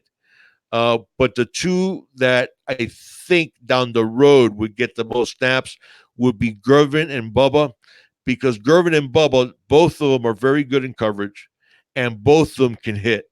And what they give you is an ability to disguise who's the strong safety and the free safety, because both of those guys can play both of those positions. With Amari and Derek Smith, they're more limited to the strong safety, to being more of a in the box type of safety. So I think Amari and Derek Smith are both better than they have been in coverage, but they're not the coverage guys that Gervin Hall and Bubba Bolden and are. Bubba. Well, Derek But Smith now is it's going to take Bubba a few weeks to get up to speed, yeah. so he's not going to be able to play early. One of the guys that has stood out to me in camp has been Derek Smith. I think he's come a long way. Yeah, no. I believe now fully that our safeties are going to go four deep once Bubba's up to speed, and it'll be Gervin, Bubba, Derek Smith, and Amari Carter all getting playing time. Yeah, and Banda talked about it. He basically said, "Hey, the more guys we could roll out there, the better." It's Yep. it's just trusting. You might have and I feel like all of the coaches, not all of the coaches, but coaches are reiterating some things that mean the big dog. I said, guys, regardless if we see you know, Al Blades out there with Bandy opposite of him. Like, I think we're gonna see so many different packages, and now we're starting to hear a lot about a Bandy in that slot. Luke, Covering that slot and, I and want possibly to. go ahead. I'm sorry, Luke Michaels mentioning about Derek Smith getting a bunch of picks. One of the things why I think that Derek is now in the conversation is because he has lost some weight and actually improved that his coverage ability. But Luke, the reason you didn't see Derek play last year more in the striker is because when he did play in the striker, he got exposed a little bit in coverage. So, but go ahead, dude. I'm sorry. Oh, you're good. You're good. 904 Hurricane, what do you think, big guy? Exposed Florida's nickel package. Absolutely, now, for sure. And guys, listen, this is, can I do one more deep dive into X's and O's? By the way, let me get your feedback on that. Junior and I have talked about maybe doing an X's and O's segment on our regular videos all the time, because how much I love X's and O's. So I want to do a little bit of a deep dive about exactly that. Okay, let's say we start off in 12 personnel, okay, which is one running back and two tight ends, two receivers. Now we break. Let's say we huddle. Well, let's say, or either that, we're starting a possession. So we got Brevin Jordan and Will Mallory in there with DJ Dallas and Jeff Thomas and KJ Osborne as the receivers. Okay. Now, if Florida is playing their base 3-4, okay, so I want you guys to picture this in your head. Florida's playing their base 3-4. That's who we break in the huddle. So now they have 7 or 8 guys in the box. We, instead of running the play that maybe we were going to run, we now split Will Mallory and Brevin Jordan both out to the right. So now you got trips to the right, Brevin Jordan on the inside, Will Mallory in the middle, and then Jeff Thomas on the right. And then you got KJ Osborne on the opposite side. Okay. Who do you cover all those three? So one of your corners has Jeff Thomas on the outside. one of your corners has KJ Osborne on the outside. Okay? So who do you cover Will Mallory and Brevin Jordan with? So now all of a sudden you have to do a what? You have to cover with a linebacker? Are you gonna bring that safety that's on that right side of our right side? You're gonna bring that safety up to cover Mallory? So you're gonna cover Jeff Thomas one-on-one with no help on top. It's just creating mismatches. That's going to be the key to this game, man. Okay. So now let's say that they start off in nickel. They start off in 3-3-5. Okay. Now we got a 2 tight end look. So you want to start off in nickel? Okay, now we spread you out with the wide receivers, but now we have as H-back Brevin Jordan and we got Will Mallory on the line. So either way, if we go up tempo, which is part of the spread, you're not going to be able to substitute. So either we have a mismatch in the passing game or you react to that, and then we have a mismatch in the running game. And that's what you can do when you have tight ends of the caliber of Brevin Jordan and Will Mallory.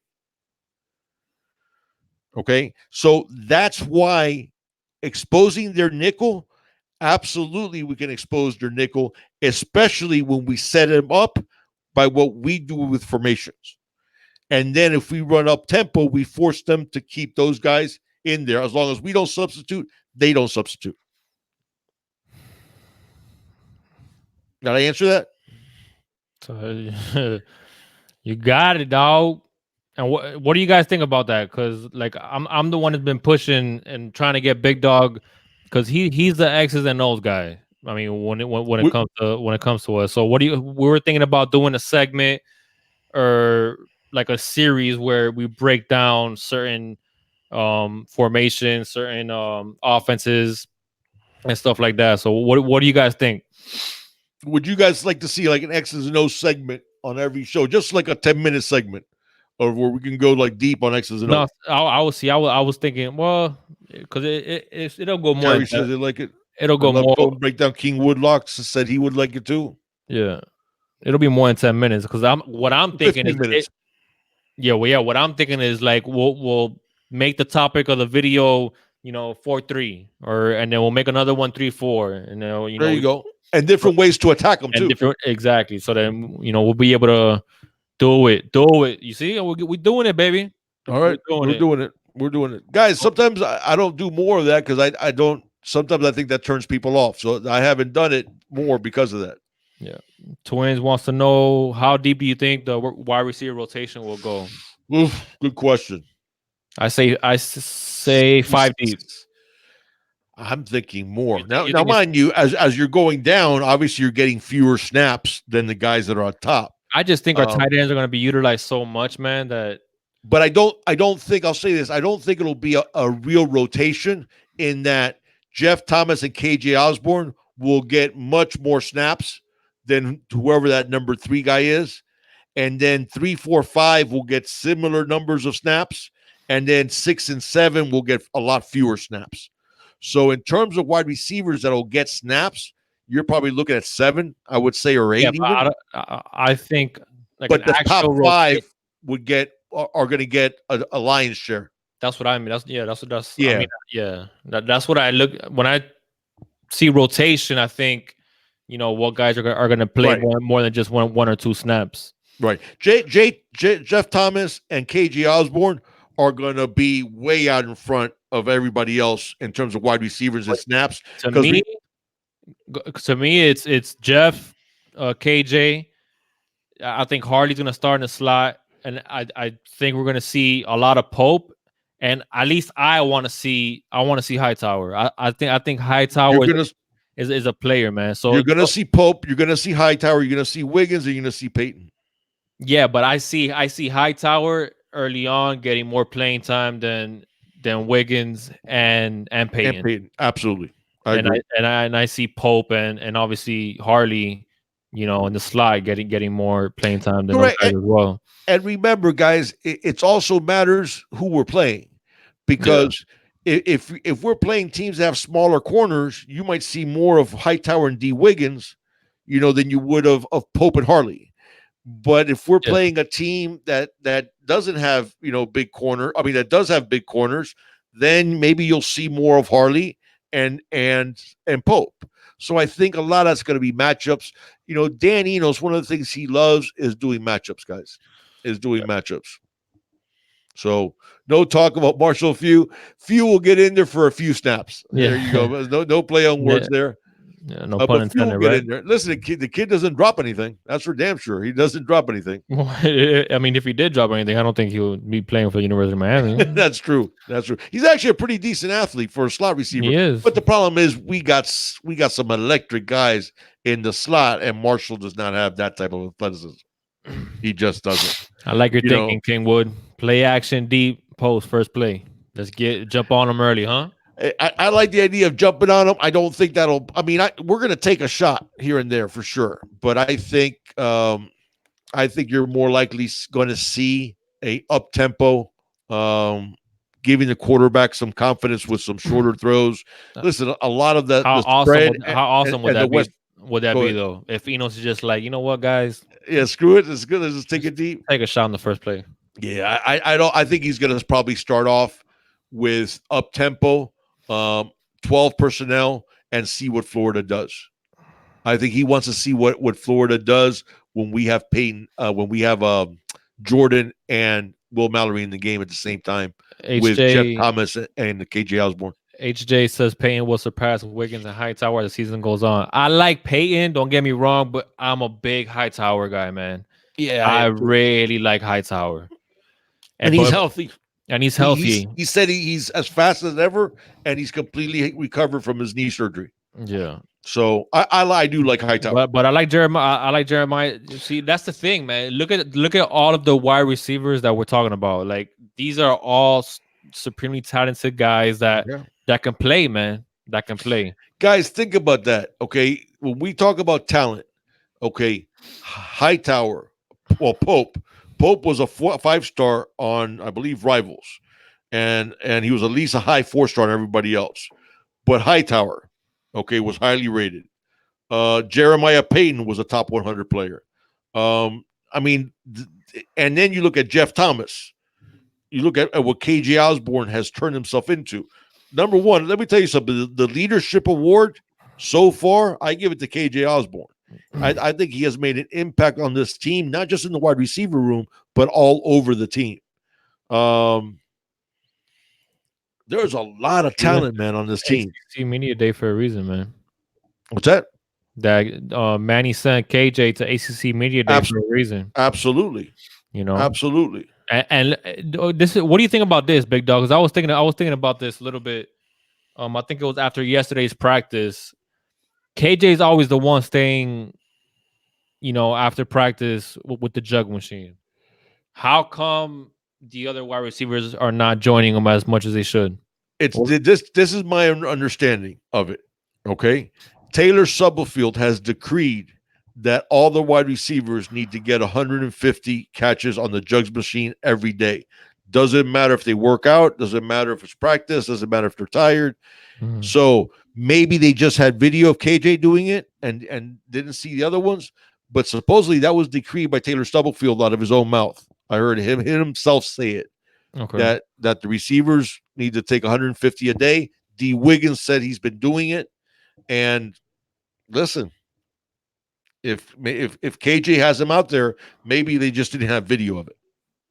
Hey, we have for the first time, we got Martin in the house, baby. What do you say, Martin? For you guys don't know, Martin lives in Botswana, and he's been a supporter also from day one from us. And Martin is so awesome. He is a distinguished gentleman of experience. He and I go way back, talking about players from the 70s and stuff like that. And thank you so much, Martin, for joining us. He got up. I think it's like what did he say? What was it, 4 in the morning or 5 in the morning his time? I think it was 4 or 5 in the morning. Yeah, I think it's 5 in the morning his time. So glad that you joined us. Thank you, Martin. We appreciate it, man.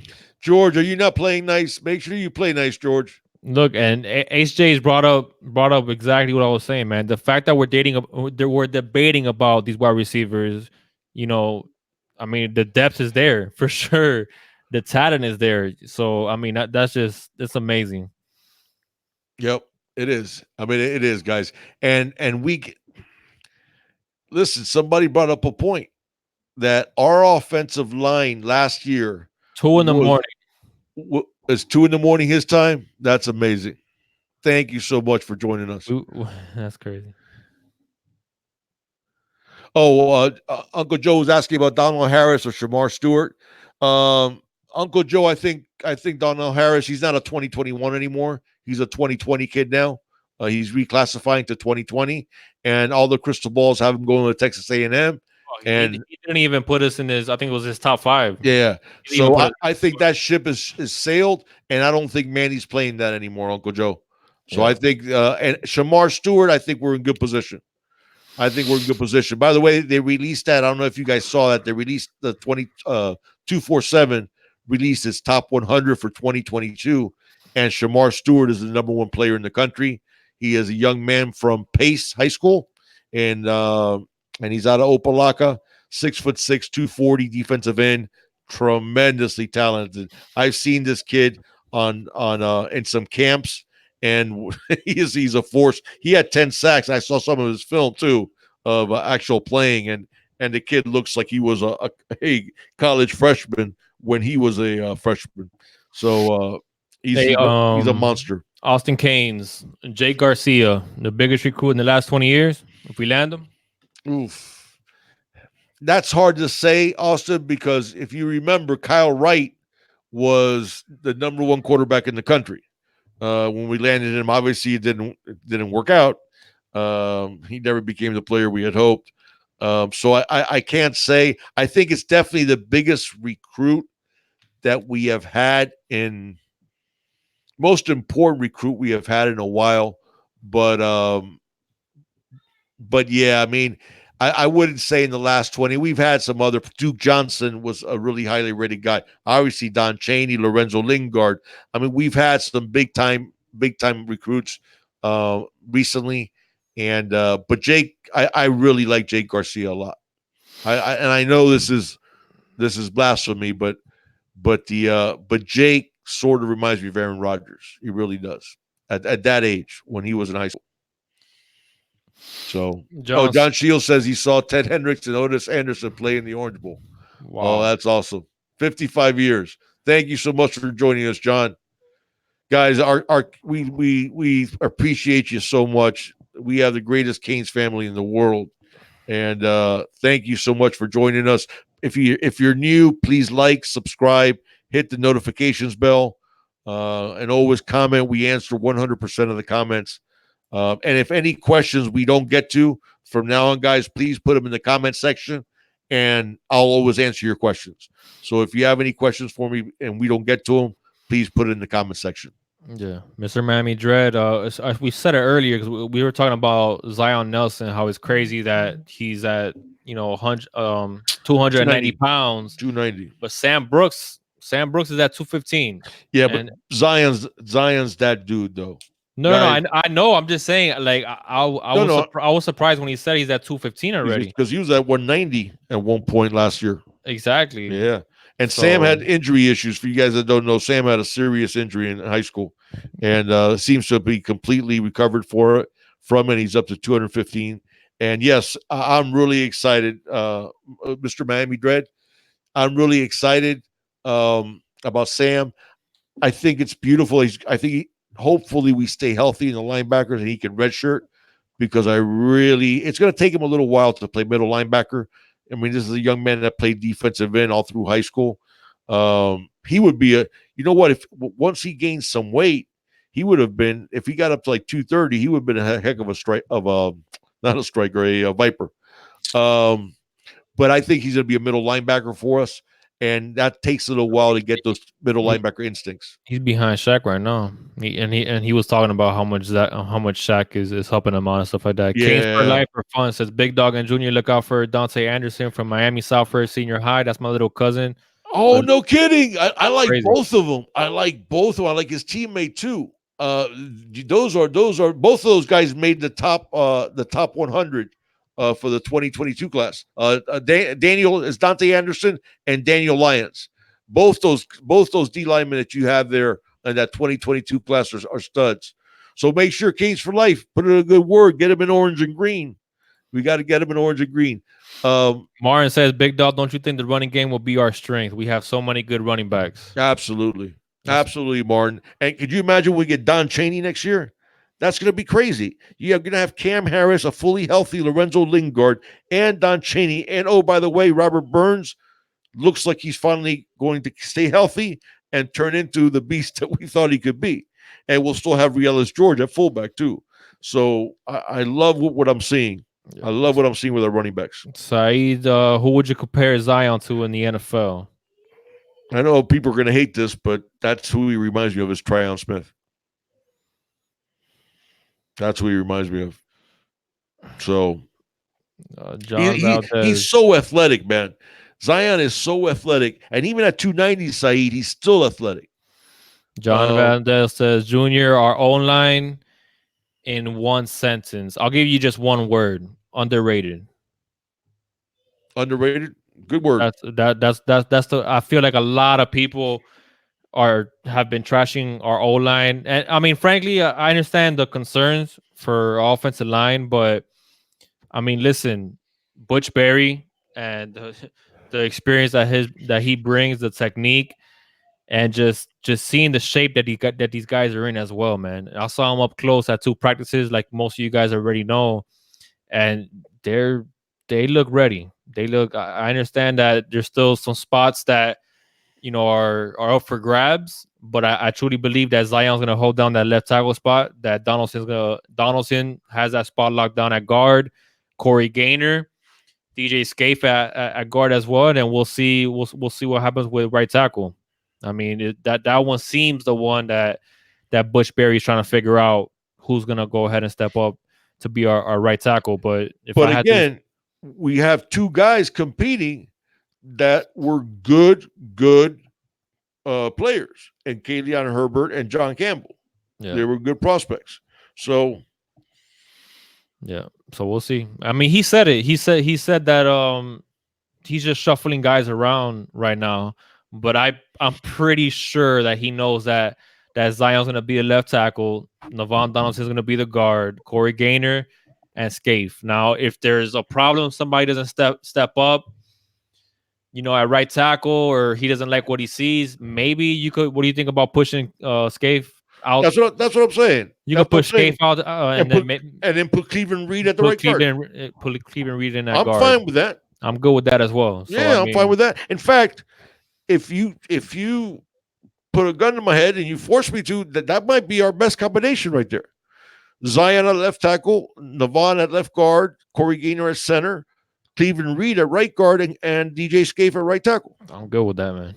So, but I'm very excited that it seems that we have the left side of that line yes, down, down pat. So I mean, we'll see. We'll see. We'll see what Martin, happens. Martin likes a 22 set with George at fullback and Burns at halfback.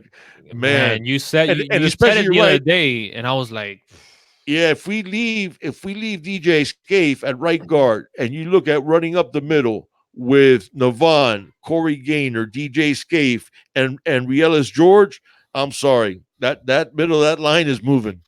They're yeah, going to reposition. Brandon, I see what your point is with our depth. Chances are, and we're going to need Sam. You're probably right. He's probably going to play more than those 4 games. So, yeah, I think so. but I think so. I don't think Saeed said he's leading Jaron now. He just saw the highlights from today's practice. I don't think Avery Huff red shirts either. No, I I don't think think Avery we're Huff going to red need shirts those either. guys. We're going to need those guys. I mean, realize right now we're talking about moving McLeod when he's not playing strong side linebacker to back up, maybe packing up Pickney, and then have Patrick Joyner backing up Shaq. And I mean, so what happens when like Florida against Florida, McLeod's going to get more playing time. Yeah. We're not going to be running the striker as much as we will against spread teams. So against Florida, and mind you, they run spread concepts too. Florida does, but they also like to pound the ball. So I think you're going to see McLeod. I think you're going to see McLeod more. So now we have to have Sam Brooks and Avery Huff backing up. So Yeah. Saeed says Jaron looks so smooth. Saeed, that's my dude.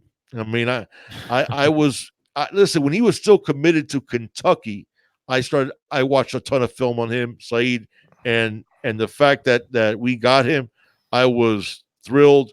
When Junior went last year to the spring game, he's just told me from the beginning, I'm called sorry. me Who are you talking about? I'm sorry. when Jaron Williams, Oh, okay, when okay. you called me from the spring game last year and you said, dude, he looks like the real deal, and just how smooth everything is with him, and how accurate he is. So yeah, I just, I'm a big believer. and I noticed because I've seen some people say that he tends to get happy feet. I guess when he's getting pressured.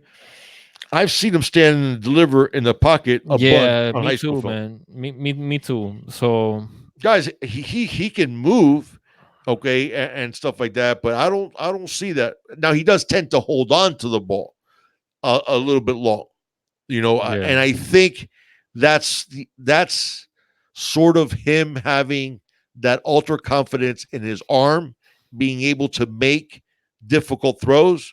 So he sort of waits an extra second that sometimes you don't have. So I think that's an accurate criticism, is that he needs to not hold the ball. But listen, you look at even that Savannah State game, guys. I know the stats say he went 1 for 3, but if you look at those 3 throws, is he makes a beautiful throw, which was yeah. ironically the guy that transferred that we ended up losing to Georgia Tech. That was his only catch of the year. But anyway, Yeah. and I wish him good luck. He wasn't going to get playing time here. I don't What's think his name? we haven't really talked about him too much yet. But The one that John we got. Valdez says starting corner, Al Blades, Tranger Bandy, who will have a pick six, and Ivy. What are your thoughts? What are your thoughts? I guess that Blades has seemingly made that move opposite of Bandy. Listen, we always thought that Blades had more natural ability than Ivy. Ivy had better technique at this stage. Um, I think both those guys, you're probably looking at the end of the year, if both stay healthy, they'll probably be almost even in snaps. So I really don't think it matters who starts. I think they're going to be somewhat interchangeable. And remember, when we go to a true nickel, not the striker, but an actual nickel, Trajan Bandy is going to kick into the slot, and then Al Blades and DJ Ivy will be the outside corners. So RSC, we have R Richie Fletcher is on there with us. It looks like Thank we you got guys. Thank you so much, Baby Shaq. yeah, I'm not sure Uh, if you guys what those are of you we that up to? those of you that are no 134. Okay. It's funny how it's like Marcus 134. Ezard. We're hoping to get to. I like Yeah. Marcus Ezra too, Well, man. I'm I sorry. remember Let Big me let Dog. me finish my point. I I know. like. Let Go me finish ahead. my point. That the only it was against Savannah State. Jaron threw the ball beautifully right over the linebacker to Marcus Ezard. That was his only catch of the year. Okay, beautiful pass. I like Then Ezra. he threw it out to Mark Pope. That was perfect. But Mark, when he made his cut on the out, slipped, but just the way you want it with anticipation. Where if Pope, let me do it, make sure my hands are on the camera. When Pope makes that out, that ball was right there. But then Pope slipped, so the ball went incomplete. And then he threw a fade to Evidence Njoku in the corner that was perfectly placed. And I'll be devil's advocate though. It was Savannah State.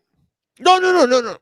What I'm talking about is the ball placement. I get it. That's all I'm referring to. I'm I know just it's Savannah I State. just said that what some people might say in the chat. So Yeah, whoever yeah, was gonna yeah. say that, I beat you to it. No, I know it's Savannah State. No. I was just talking about the ball placement, is what I mean. So it was 3, even though he was 1 for 3, it was 3 perfectly thrown balls, Yeah. is what I meant.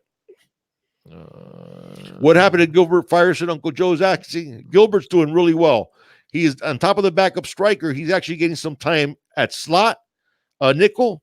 I'm sorry. On top of the striker, he's getting some time at nickel, and also getting time at cornerback.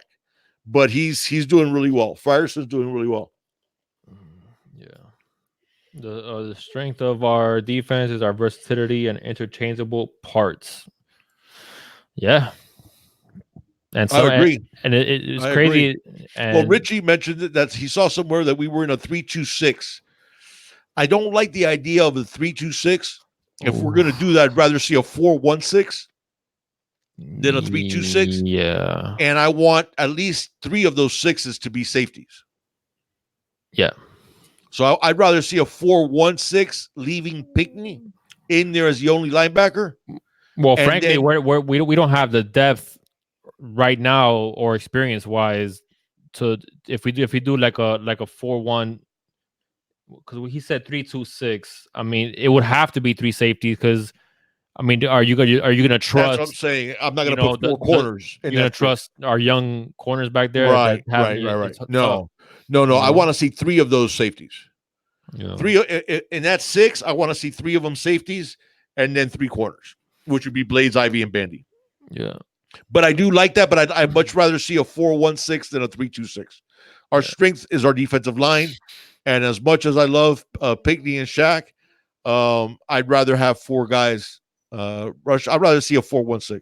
Yeah. What's going on, Anthony? It's funny that you actually asked this. He said, Junior, what are your projections for Christian Williams this season? Do you think he's going to be a second half guy where he comes in when I'm guessing he says blowing out teams. I think because they have Bethel right now ahead of Christian Williams. So right now the depth chart is obviously looking like Bandy, Blades now ahead of Ivy, and then Bethel, and then I guess they have Corey and then Christian Williams, or Christian Williams to Corey interchanging. And I was telling Big Dog, I'm like, don't be surprised if Christian Williams becomes that fourth guy ahead of Nigel Bethel, because I see big things for Christian Williams. I really do like him, but you know, he wasn't an early enrollee, so I think Right. he still has A some lot to things catch it up. a lot of catching up to do.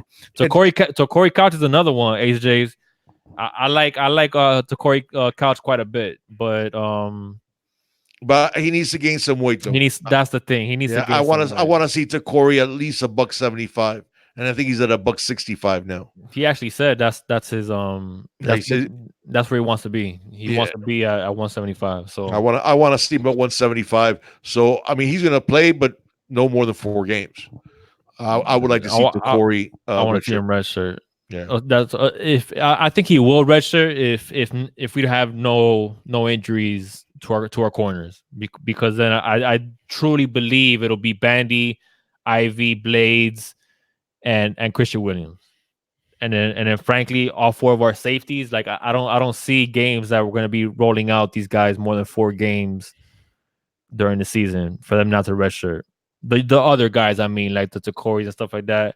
And Nigel's not gonna redshirt. Not redshirt. Nigel is seems like he's gonna play more on special teams. right, right. I want Nigel back. I want Nigel Bethel back there on kickoff returns, getting that ball, man. Because him with the ball in his hands and that speed is crazy. Anthony Manzano said he thinks Christian Williams is gonna be a safety, that he don't think he'll be a corner.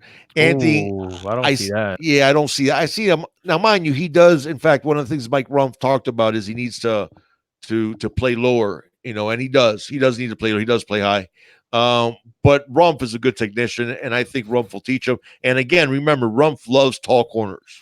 He loves it. Now, Corey is going to be the backup, probably be the backup nickel. So he might not redshirt. So I will say I would agree with you from that aspect, is that I think he'll be our true nickel backup will be Corey, so he might play more than 4 games. But I'd like to see Corey at a $175, $180 before he gets substantial playing time. Yeah. HJ says we need to send Corey to Abuelita's house y Palacio Lo Jugo. So you get that weight up. Hey, listen, so supposedly he played at 148 last year. Yeah, so he's gained like 15 pounds. Yeah, he's gotten up. Supposedly he's gotten up to 165. Yeah. When I look at him though, I mean, he says, well, I mean, I have no reason. I shouldn't say I have no reason to doubt him. But some people were saying like he was over 170. I'm like, no, he's not. He's not there yet. He's not there yet. But he plays. I saw him out dog. there. No, Corey's a dog. He's a dog, man, because The Corey, he he'll doesn't put his play head there. like he's 1 No, 165. he was doing it at 148. Yeah. Watch his high I school film. love it, man. Yeah, watch his clip. Watch his high Corey school is clips, not man. scared of anybody. Yeah, Corey is not scared of anybody. yeah, And I love that about him. yeah. Me too. Carrie's asking how tall. They said he's listed at 5'10". I mean, he might very well be 5'10", but I think the last time he was actually measured at one of the camps, I want to say, I believe he was 5'9". So, but I think he's listed now as 5'10". Yeah. Yeah. Yeah, Joey says the same thing. He's 5'9".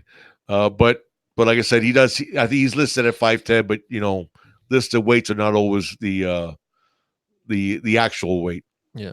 Hey, we got 142 people in here, guys. If you haven't Thank hit you that so like much. button, please hit that like button, share, subscribe, hit that notification bell. If you're new here, Thursday 7 p.m. our live chats every single Thursday, and we drop other videos as well. So check those out if you can, and yeah, subscribe. You already know it's been a good live chat so far. We're going almost on 2 hours, big dog. What you guys think? Are you guys up for another hour You of guys doing another the hour, big or you guys dog? want to cut it short? What do you guys think?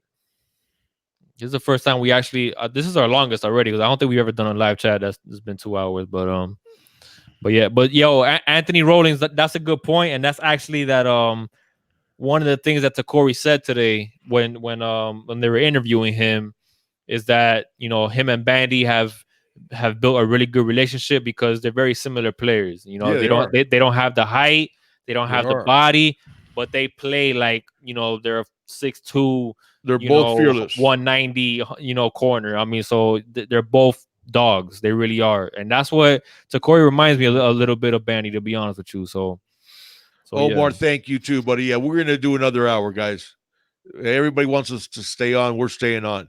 Yeah, that's Kingwood is too. Bandy plays with a chip on his shoulder. So does Takori. I hate to say this, but I have to say it.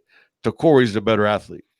I mean, Takori is a Yeah, better athlete than he is. Trajan is. As But he much as is. listen, Trajan you could make a case he was a top 10 cornerback in the league. But Takori's a better athlete. Yeah. So I love Takori. I love me some Takori. So don't get it twisted. Just because I said I just don't want to see him get hurt, and I don't want to see him. The fact that he's fearless and he weighs $165 playing major college football, that sometimes can be a bad combination. So Anthony was asking, do I think we'll get all three recruits from Miami Palmetto? I feel really good about Jason Marshall for sure. I think we're leading for him. I don't feel that hot about Collier. I feel good with Leonard Taylor though. Yeah, But Collier's the only one that has me like. yeah, I think Collier ends up at FSU, Anthony, unless Yeah, FSU implodes, which it could happen. But I think we end up with Jason Marshall and Leonard Taylor, and I love those guys. yeah. What's going on, Anton? How's it going? Miami Hurricanes time in the house. Congrats on the 1,000 Guys, yes. subscribers. One thing that I do want to mention, and I meant to mention it, guys. If you don't subscribe, I think obviously many of you that are in here do. But Alonzo 1219, Coach Coop, the wholesome one Holloway, Paul, Miami Hurricanes Talk, and Anton, who joined us, Miami Hurricanes Time. Thank you guys for joining us. Subscribe to their channels, guys. They also give you great content. So, I'm sorry, dude. You were going to ask me a question? HJ's. Who's gonna have the coming out party? He wants a sleeper on offense and a sleeper on defense. Oh, the coming out party. Okay. Now you mean a sleeper that you want him to be some? I can do both. I'll do both. Who do I think's going to have a big game? I think DJ Dallas is going to have a big game against Florida. No, but that's not. No. He means I'll do both. Right. I'll do both. I'll do an unexpected one and an expected one, or a well-known one. Okay, so I think DJ Dallas is going to have a big game. I think this is against on Florida or against Florida. No. He's the year. Who do you got the year? Oh, for the year. The year, not against Florida. Okay. Coming out party. When I hear coming out party, I think like who we know the guys that we expect to do well. A coming out party is like somebody that is flying under the radar that you think is gonna have like a big year. A sleeper, a sleeper. That's Well, basically I what mean, it does is. Cam Harris count as a sleeper? Oh, that's not a sleeper, man. That's my point. Oh, a So sleeper. are we talking about somebody Someone who you put it nobody's right here. expecting? Someone who isn't quite mentioned, right? Like that's a sleeper, Okay, man. okay, Like somebody like you know. sleeper. Oh no. Okay, on offense. See, Robert Burns, I think counts as a sleeper. Yeah, That would that's yeah, my but technically Zion Nelson would be a sleeper then. Is what I'm saying, because nobody expected Zion to be there, but now everybody knows about Zion already. all right. Well, I got mine. Robert Burns on offense. You got Robert Burns. Yeah, Okay, so I can't take Robert Burns. you can't take Robert Burns. I'll say, And then I'm thinking about defense. D Wiggins. Okay. All right. Now, do I get to go first on defense, or you got to go? Yeah, Go first? you go first on defense since I went ahead and All right. And you Gregory Rousseau doesn't count as a sleeper, right? Twins. That's tricky because he says Finley or Patchen. I don't see Finley as a sleeper Yeah. because Patchen, I do. Twins. Patchen, I do because Finley is a baller, man. Like I don't. That's what I'm saying. Why a lot of people don't talk about Romeo Finley, man. Like to me, he's not a sleeper. To me, like I know he's on a ball. So I don't know. So who do you got on defense for your sleeper? Look, I can't say Rousseau too, right? No, that's expected. All right, Patchen's a good one. I think Patchen's gonna have a much better year than people think. That's a good one, Derek Smith. Yeah, there you go. Oh no, hold up, no, because that was gonna be. All right, mine. You want Derek Smith? That was gonna be mine. Damn. So now you're taking me deep now. HJ, you tripping. You guys are tripping with the number 20. No, I'm just kidding. Hey, Jordan Miller. He does ball. Jordan Miller. Oh, that's a good sleeper, big dog. I think Jordan Miller's gonna do some things, I'm especially now that Nesta's hurt. I'm going with Derek Smith was gonna be my sleeper on defense. Okay, Joey Dribble has Bethel. Nobody's talking about him. It's true. It's true, and right now he's our fourth corner. Yeah. Right now, Nigel's and Nigel's a great athlete. Wiki Charles says in Chicozy Nuroka. It's Chicozy, and Aruka. And Aruka is there you go. Keeper on defense. Timo has Ivy and Hightower. I mean, those are good choices. Yeah. Orange and Green Blood says Pat Bethel. Timo says DJ Ivy. Brian Hightower. Kerry. And you guys are Bethel, the thing with Bethel is he, I know that people overlook him sometimes. He doesn't make, a lot of great plays, but he doesn't make any bad plays. He's just solid, dude. The dude's just a solid dude. He's one of those guys that's just like people forget about, but then you look at the end of the game, he won his matchup. He got 4 tackles, maybe got in a half a tackle for loss. He's a solid player. So that's the thing that people don't realize with Bethel, but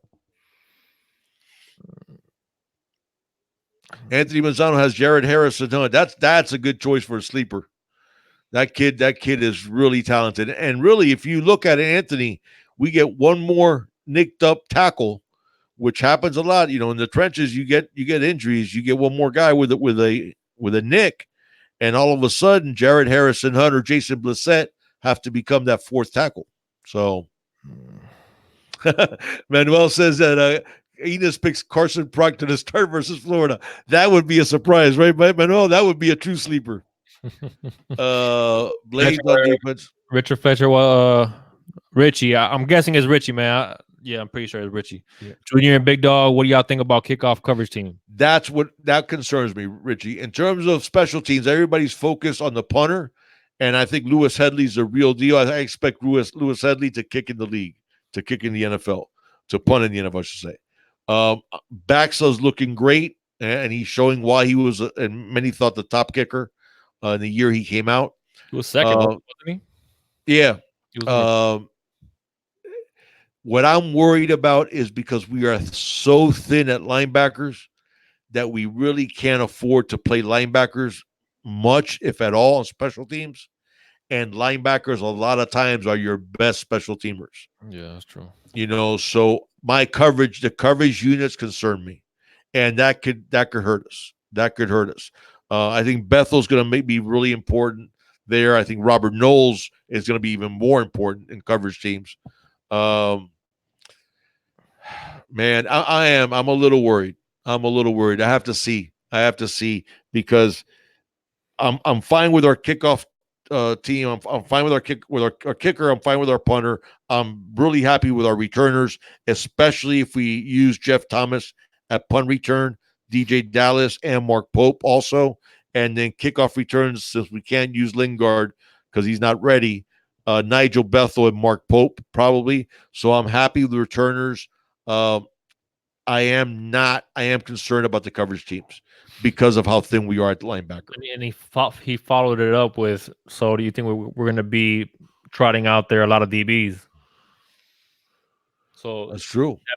that makes me think twice, think again about my Takori redshirting, because I see Takori said, I believe today, that he was on the third team, especially. Martin brought up a good point. He was talking about, if you think about it, for 2021, we really only lose Donaldson, Osborne, Jeff Thomas, and DJ Dallas on the offense when we go against Bama in 2021. Yeah. That's saying something. Yeah. Twin says Njoku has to find a spot on the field. I've been waiting for it for a while, man. But the thing is, who said that? The thing is, Twins is, man, he drops a ton of passes, man. And the thing is, everybody's looking at him. Everybody knows what he can do. In fact, who was the coach last year that said that if on tape, Evidence is the fastest guy on the team? Because, well, he runs like a gazelle with that 6'6" frame. But I forgot, it was one of the coaches. Evidence say that he was. It was Duggins. It was Ron Duggins. He's not the fastest guy. Ron Dugan said the wide receiver that he thinks what he thought was the fastest was. That's fine. He did lie, but just for the point is, that's the thing with Evidence, and he just doesn't. He doesn't hang on to the ball. Hey, this is a great question, big dog. And the problem is using him in the red zone where he'd be great with that 6'6" frame. You got to catch it. Hey, this is a good question, but I think we should preface it with something, because I don't think it's fair. Because I think that Kane's use as of right now, what defense do you take on paper? 2018 versus 2019. I think on paper. I don't think that's. Well, it has to be, because 2019 hasn't played yet, so it has to be on paper. No, I'm saying, but I don't think that's fair, because 2018 had a lot more experience than 2019. I think 2019 lacks experience, especially in that safety group back there. We lost Michael Jack. We lost Joe Jack. We lost Gerald Willis. So we lost a lot of players, but I'm going to preface it with this. Take that 2018 team and then take this 2019 team on paper in a couple years. So, where our safeties and our young DBs are going to have more experience under their belts. What team do you take? The 2018 team or 2019? I think the 2019 team will be better against the run. It will be not as good against the pass, just because of giving up long passes, not because the youth is going to cause some communication issues, which will lead to a few more big plays given up in the passing game than we did last year. But mind you, I will say this: our 2020 defense will be better than this one. Next year's defense will be better than this one. Yeah, but that's because you're gonna have a lot more guys with experience, though. That's my point. Well, yeah, it's not fair to look at the 2019 team, because I think we're younger than we were last year. So I'm looking at it as, but you know what though? Total yards, I think we'll give up fewer total yards. What, this year than last year? Even fewer total yards this year than we did last year. Ooh, see, I don't know. See, I don't, because of coming at them in waves. Our defensive line is so much deeper. Yes, but our secondary and our safeties are young, dude. What's the best friend of a cornerback? Oh, defensive line for sure. A pass rush. Yeah. And we can come at him in waves. So I think our defense, yes, I think our defense this year will be better even in last year in total yards. Not as good against the pass, which is obviously you can't improve. We were number one in the country against the pass, Yeah. but much better against the run, and overall give up fewer yards and fewer points than last year. Because even with the 18 points a game that we gave up, the offense was at fault for at least a touchdown of that. So our defense should have given up 10 or 11 points. Yeah. Yeah. So, yeah, and I think 2020 will be even better. I think 2020 will be even better because then you're looking at Jalen Phillips joining the ranks. If Jalen is really into football and ready to go, that's a stud. Then you're looking at better experience in the secondary, and you're looking at some of the guys that we're recruiting for 2020, possibly playing as freshmen. Those defensive tackles, especially the New York connection, will be ready to go. Okay, but we're also going to have an extremely young linebacker. That's it. But that's the only place we're going to have youth. We're going to have much better safeties because all the safeties will be experienced. Yeah. Okay. And they're all studs. I mean, the four that are going to get the most playing time. Our corners will go. I don't think Bandy's leaving early. So our corners will be that much better. Yeah. Another thing you got to think about the defense comparing this year, how it's going to look this year to last year. I truly believe we're not going to see as many 3-and-outs. You're not going to see a tired defense that we saw during the season last year in the fourth quarter, especially. There was games last year where since the I offense. just want to say, Anthony, I wrote down your question, buddy. I'm writing down your question. I'll get it. We'll get it right after this one. That he's been waiting for this one, and we're our offense get to it. was horrific. That as much as our defense kept us in games, like it was getting to a point where the defense was like that we can no more, and we started seeing the defense slacking off a lot. I don't think we're going to see that this year because I don't think the offense is going to put the defense in that predicament. So I think our defense, even with the youth, I think we're going to have some hiccups early and some mountains to climb, like I said earlier. But man, this defense, I like it. I like it a lot, and I like this defense especially in a couple years, man. And you guys imagine if we get this recruiting's not over. We still gonna get some players out there. Justin Flo, maybe. I don't know. You imagine if we get Justin Flo. Oh my god, I'm gonna throw a party that day. I'm telling you right now. If we get Justin Flo. No. I mean, listen, they made the point. 2019 we're more talented than we were in 2018. But that's my point. That's what I'm trying to say. So it's hard to. No doubt. Listen, as much as I love Jaquan, and Sheldrick Redwine, okay, here's what I'm going to ask you guys a question. And this goes into Anthony's question. Anthony, you were asking if Bolden's the next great safety. I think Gervin Hall and Boba Bolden both could end up being first-round draft picks. I'm with you 100%. Okay. I think Derek Smith could end up getting drafted, and I think Amari Carter is going to end up getting drafted. I think all of them are getting drafted. Okay. All of them so here's my point. When we're talking about the best safeties. Okay, I want you guys to answer yourself. As much as we love Jaquan Johnson and Sheldrick Redwine, let's pretend Jaquan Johnson and Sheldrick Redwine both have the same amount of experience as Gervin Hall, Bubba Bolden, the Derek Smith that we're seeing now, and Amari Carter. Mm-hmm. Do Jaquan and Sheldrick challenge for playing time against Gervin Hall and Bubba Bolden and Amari Carter and Derek Smith if they all had the same amount of experience? No. That's your answer. Gervin Hall and Bubba Bolden could both be drafted on day one in the NFL. Don't Jaquan and Sheldrick Redwine. Canes against Canes, man. No, I love Jaquan and Sheldrick Redwine. I love Jaquan, man. I did. I loved him. He's not a physical freak of nature like Gervin Hall. I know what you're He's just not. I know what you're saying. Bubba Bolden's 6'3", 200 pounds and runs like a deer. Yeah, he's out of this world. What are you going to do with that? Out of this world. I know. Remember, Sheldrick was a converted corner. He did great for us, especially this last year. Yeah. The year before, he had some shaky moments. Okay? But the fact is, guys, we have guys now that have a talent level at safety that we haven't had since we had Rayshawn Jenkins, Jamal Carter, and Deion Bush. Yeah. And now we go one deeper. Yeah. So, I'm with you. You want to read Anthony's but that was the question, Anthony. He had a question that what do we think of Bolden? I do think Oh, Bolden will be that a was your great question. safety, Okay, okay. and he won't be used on he might be used on special teams, but not just on special teams. Yeah. I think if Bubba would have gotten here in January, he'd be the starting safety along with Gervin Hall. John Valdez says Junior this year feels different. What do you think?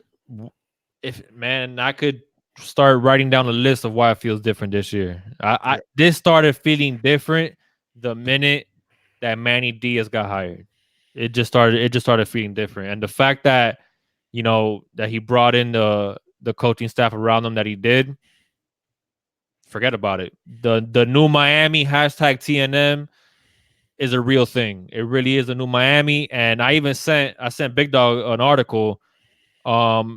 Even recruits that we lost, and recruits that are still considering us, like they're saying it's a different feel. It's Miami's just there's a different energy, there's a different vibe, and this year feels different, mostly because of Dan Enos and what I think this offense has the potential of being.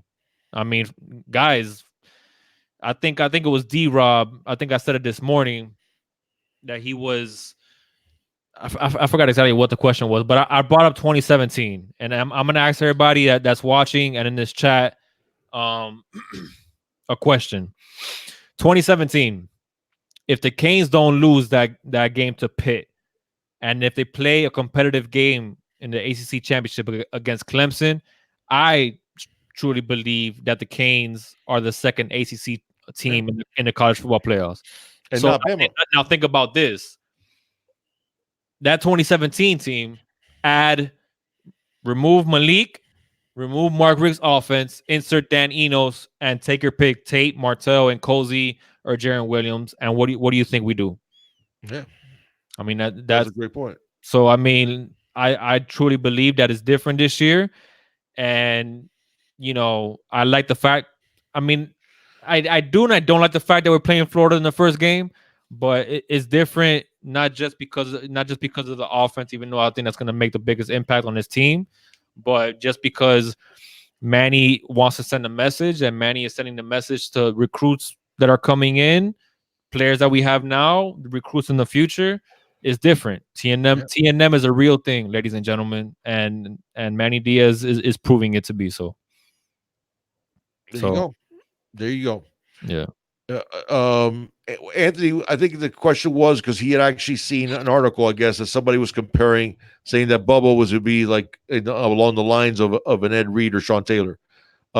That's the thing, Anthony. That it's oh my God, David, thank you so much, man.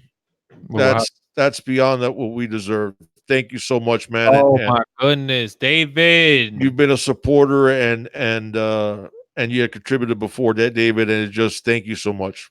Thank you so much, partner. Thank you, David. We appreciate it. The thing with obviously you can make a case that Ed Reed and Sean Taylor are the two greatest safeties of all time. I mean, you could make that case. Certainly, if Sean was trending that way before he was tragically killed. So, and Ed, I think, is the greatest safety that ever played. So, comparing him, putting him in that level until he does that, that's disrespect. So I do think it's somewhat clickbait to say that this early when he hasn't really done anything yet, even in college football.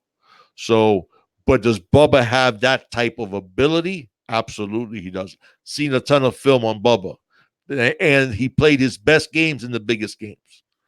And so I am a big fan of Gervin Hall and Bubba Bolden.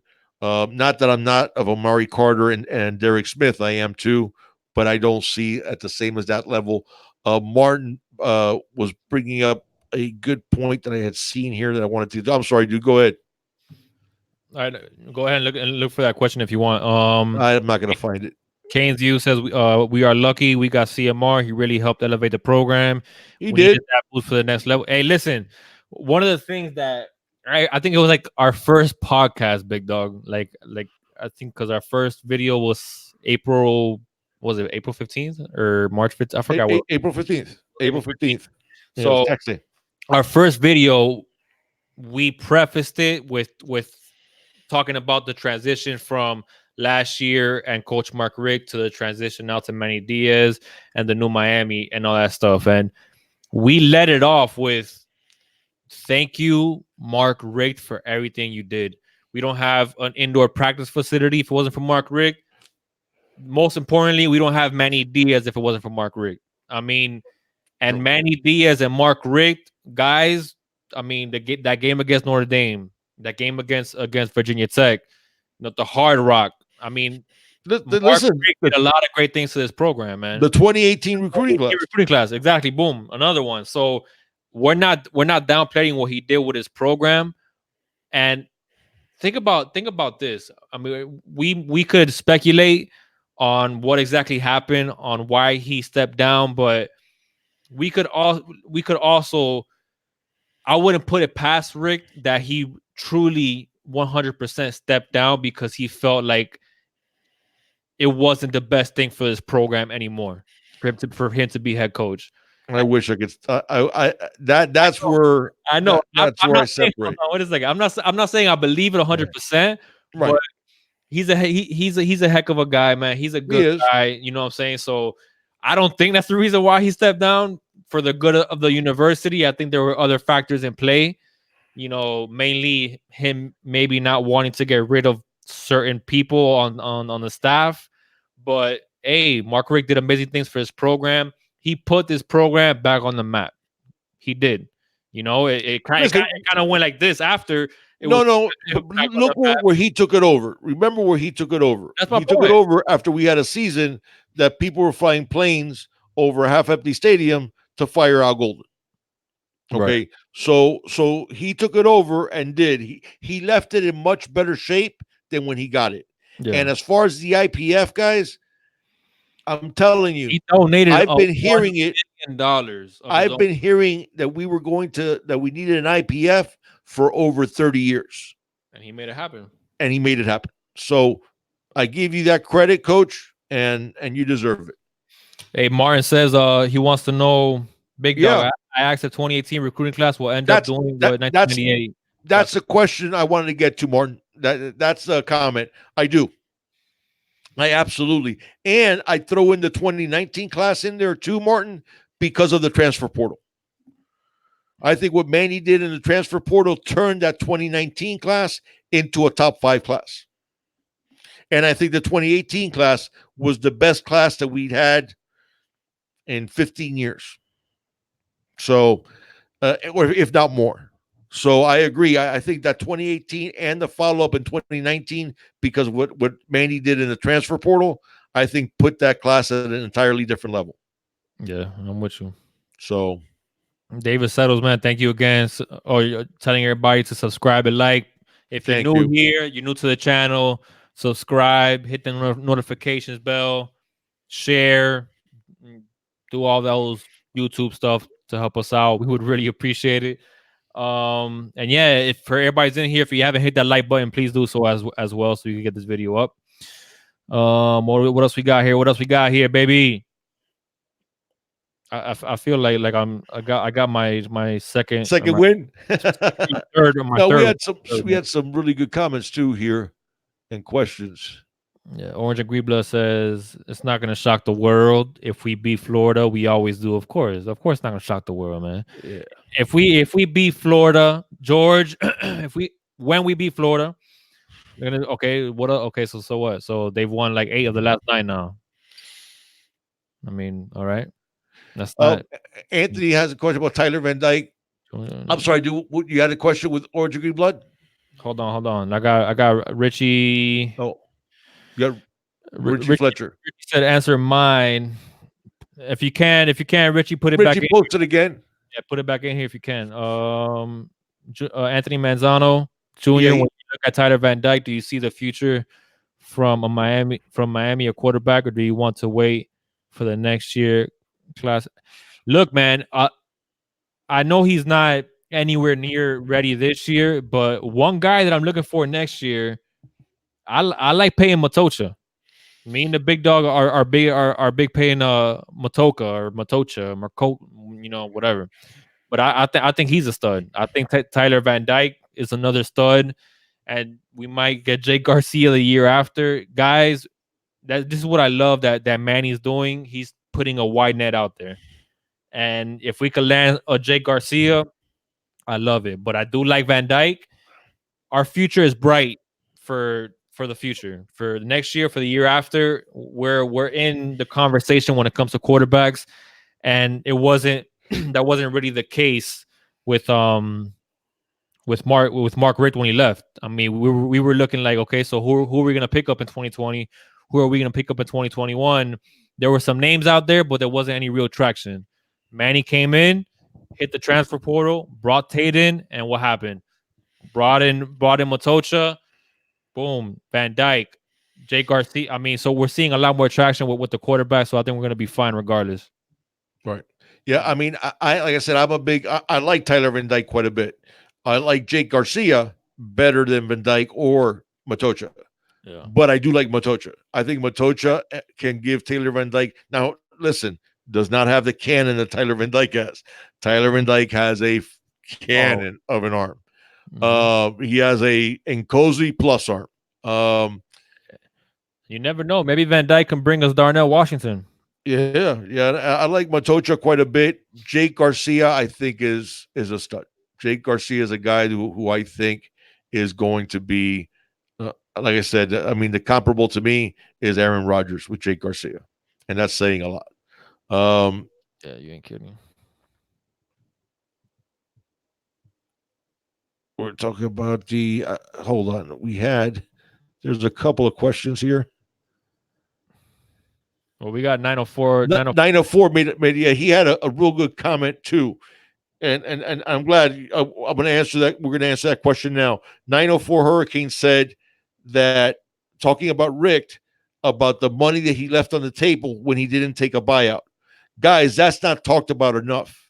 Okay. Because remember, we had to give Temple $4 million to get Manny Diaz back. Okay. If Mark Richt doesn't just walk away and he forces Miami to buy him out, I don't think we could get Manny Diaz away from Temple out of the contract, because that was $4 million just that cost us. So 9-4 Hurricane, that was a very good point. And we didn't talk about that, about all the great things Mark Richt did is he walked away and left the money on the table and didn't force us into a buyout. But go ahead. No, you're good, man. What was the question? We said, do you think we use 3 tight end sets? Will Irvin be utilized besides blocking? I think that's fine. Yeah, I think we'll use some. And I think when it comes to blocking, I think Polende is a better blocker than Irvin. So if you need an extra body in there to block, I like Brian Polende quite a bit when it comes to blocking. Yeah, me too. Irvin's a willing and able blocker too. But Irvin, I think will be there. I mean, Irvin's going to get some playing time because he's earned it. He's earned it for sure. So I do think we'll see some 3 tight end sets. I think you might see even one of those like Larry Hedges says that he feels he's going to get playing time. I don't see it happening because I think he feels like he's going to be the H-back, but Brevin's a great H-back too.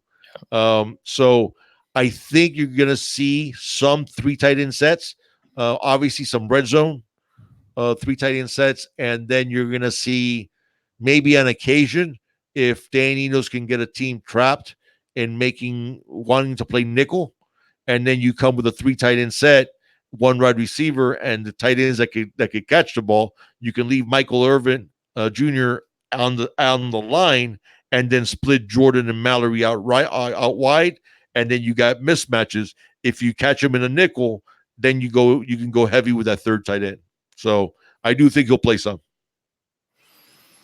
Martin says, sorry guys, I wanted to say, do you think we are ignoring Theo Johnson from Canada in our pursuit of Darnell? Martin, I think we lost a lot of traction with Theo. I think early on in the process, he was looking, I think he would have gone towards Miami because I know he said some really positive things about Miami, but I haven't seen any traction at all from Theo Johnson. And I don't know if you saw, but if you look at Theo's measurables, they're actually even better than Washington's measurables are. Theo is a really talented tight end, very athletic, little raw because he is from Canada, as you mentioned. Um, but Martin, I don't see us getting traction back with Theo. So I think we have to stay with, not that we have to, we have Dominic Mammarelli also coming in, but I do think Darnell is going to be either him or no second tight end besides Dominic. Dan Kane, does Enos have any trick plays up his sleeve? Yes, sir. You betcha. And I think you're going to see an entire package for Tate Martell. If he does not win the job, there will be a Tate package, and you're going to see those trick plays. Yeah. Yeah, Anthony, Jay Garcia. Yeah, the crystal ball predictions are in from Miami. That it's a real thing. That's not like a listen. And if you heard Jake Garcia talk about Dan Enos, man, Jake's a legacy quarterback at Nebraska. His dad is from played at Nebraska. The way Jake talks about Enos, it's almost like he already sees him in that mentor father figure role because how much he loves Dan Enos. This is a kid now who's came to Miami twice on his own dime. You don't do that, and he did it like 4 months apart, 3 months apart. Yeah. You don't do that unless you're really serious. And I think Jake Garcia is, as long as we have the type of seasons that I think we're going to have, I think he's in the boat. I think we get Jake Garcia. And guys, you're going to see, trust me, I've watched a ton of film on Jake Garcia. When we get him, he will be the starting quarterback. And maybe not his freshman year, but starting sophomore year, he will be the man. So, I'm sorry. Go ahead, dude.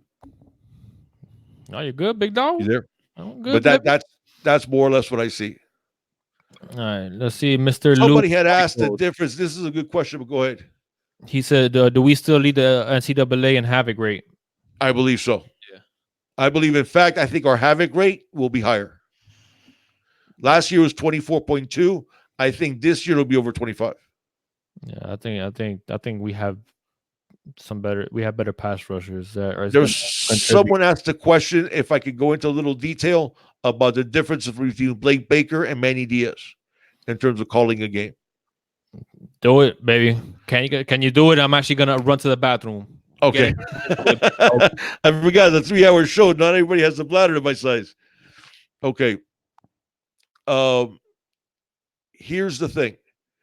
Blake Baker, I think. Okay, you guys know how much I love Manny Diaz, and you know that was my choice for head coach. As soon as I heard when Junior called me in the morning and said, "Hey, Rick resigned," I said, "What?" And immediately we both said, "Manny Diaz, can we get him out of the Temple contract?" From looking at Louisiana Tech's films, which I've looked at, Blake is a little bit more innovative than Manny is. I think, Manny, I love the pressure. I love the penetrating, getting guys to penetrate gaps. I love the fact of tackles for loss. Blake, listen, don't forget, Blake Baker is a protege of Manny Diaz. Okay, so Manny was Blake's mentor. So they're going to have a lot of similarities. I think you're going to see just as many tackles for loss. I think you're going to see, if not more. I think you're going to see the havoc rate. I think you're going to see all those things. With Blake, he tends to be a little bit more exotic, more exotic blitzes. The thing is, it's hard to gauge because Blake has not had the type of talent that we have in Miami. Obviously he didn't have that at Louisiana State. He was an assistant also at Texas for a little bit. I think you're going to see a lot more exotic blitzes. I think the fact that he's going to use the Viper, the way he's going to use the Viper, I think you're going to see some of that zone blitz type of action, which the Viper is incorporated to. So I think with Blake, you're going to see more exotic looks. He's going to be handcuffed a little bit because of the youth in the corner, at that one corner, and at the safeties early on, especially. I don't think he's going to trust. He's going to be worried about giving up some big plays. So maybe he's going to play a little closer to the vest. But down the line, I think you're going to see, I think we got to keep it with Blake Baker, and you're going to see some really exotic blitzes. So those are the big differences with Blake, and I think Blake will probably stick to man, where Manny called his zones on occasion, and but I think Blake will probably do more even man to man, which I like, which is our strength. So all right, guys, so let's get to some more questions here. Saints right says the board. Louisiana Tech is up there in sacks and his D lineman. We back, Yeah, baby. We back. absolutely. No. That's the thing with Baker, guys. Baker loves pressure. Remember, there's going to be a lot more similarities between Blake Baker and Manny Diaz, and there are differences. But I do think Blake likes some more exotic looks. Austin Canes, another running back, some names to know. Obviously, Jalen Knight already committed to Florida State after flirting with Ohio State. Keziah Holmes, they have him already leaning. I think I saw that there's some crystal ball picks leaning towards Penn State, which was another guy we looked at early in the process. I do like Marvin Scott quite a bit. I don't know if we have any traction there. I think last time I checked, Virginia Tech seems to have all the traction with him. But that's a guy who has a really positive upside and some really tremendous measurables. But I don't know if we take another running back. See, Byron just said something that it's what this is the thing that concerns me a little bit about. They wanted to know if you wash your hands. Yeah, no, I'm good, baby. I wash my hands. Dan Eno sticking around, especially if when he turns his offense into one of the best offenses in college football, man. Yes, somebody asked us too what I thought points per game for Miami this year offensively. I'm going to say 38. I'm going to say we increase it by 10. 38 30. a game. I'll go 35. All right. And what was this question now? Do you think How long do I think he's stick around? Yeah. Gosh, I'm hoping we get 3 years out of him. Yeah. Because I think he definitely wants to be a head coach again. He was a head coach at Central Michigan. It didn't work out. Tough to win at Central Michigan. We got to see what he can do with Jake Garcia, man. Yeah. I'd like to keep him around for at least 3 years. But I think if he does to this offense what I think he's going to do, I think somebody's going to come after him and give him a head job again. Oh, that's a pretty good question, Anthony. What's that? Out of all the former head coaches, who do you think would fit as our athletic director? If the current athletic director leaves for another school, such as Texas, but why would our athletic director leave? I don't get it. Yeah, well, he's just saying if he were to leave, there's a former coach that would fit that mold. I really like Blake James a lot, guys. I'm glad. You know what, Anthony? I'm glad you asked that question because this needs to be brought up, guys. I've been around a long time. Been a Miami fan since I was a little boy. I'm talking about 5, 6 years old. So that was 1970. They started following the Canes and loved the Canes. I remember a lot of athletic directors, guys. Blake James, a commitment.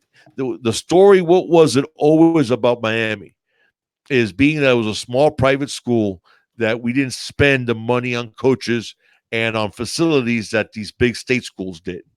And that's why it was amazing winning the 5 national championships, dominating not just Saturdays, but even Sundays in the NFL.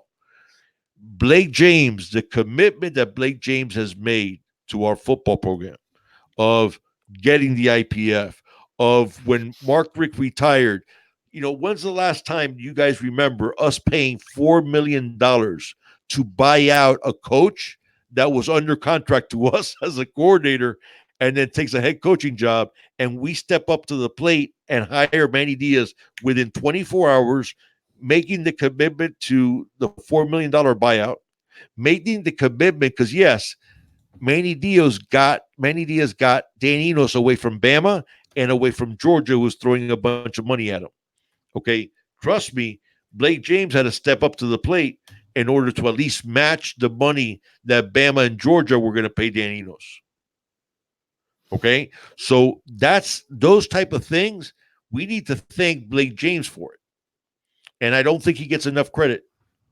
Yeah. I don't think that Blake James gets enough credit. And guys, we've never had an AD who I trust to really invest in the football program and to keep coaches around.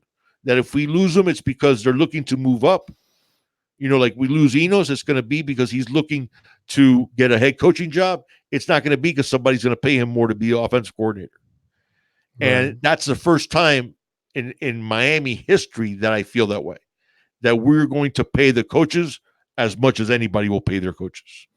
And George made a comment. That's one of the questions I had to answer in our list from the other day, that George had made a comment about the way that Florida pays his assistants.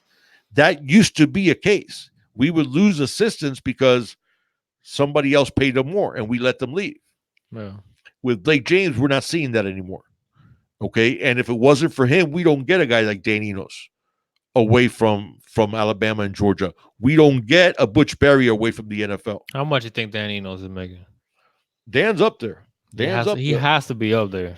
I guarantee you Miami had to match Bama. So whatever Bama had offered him to be their OC, Miami had to match it 100%.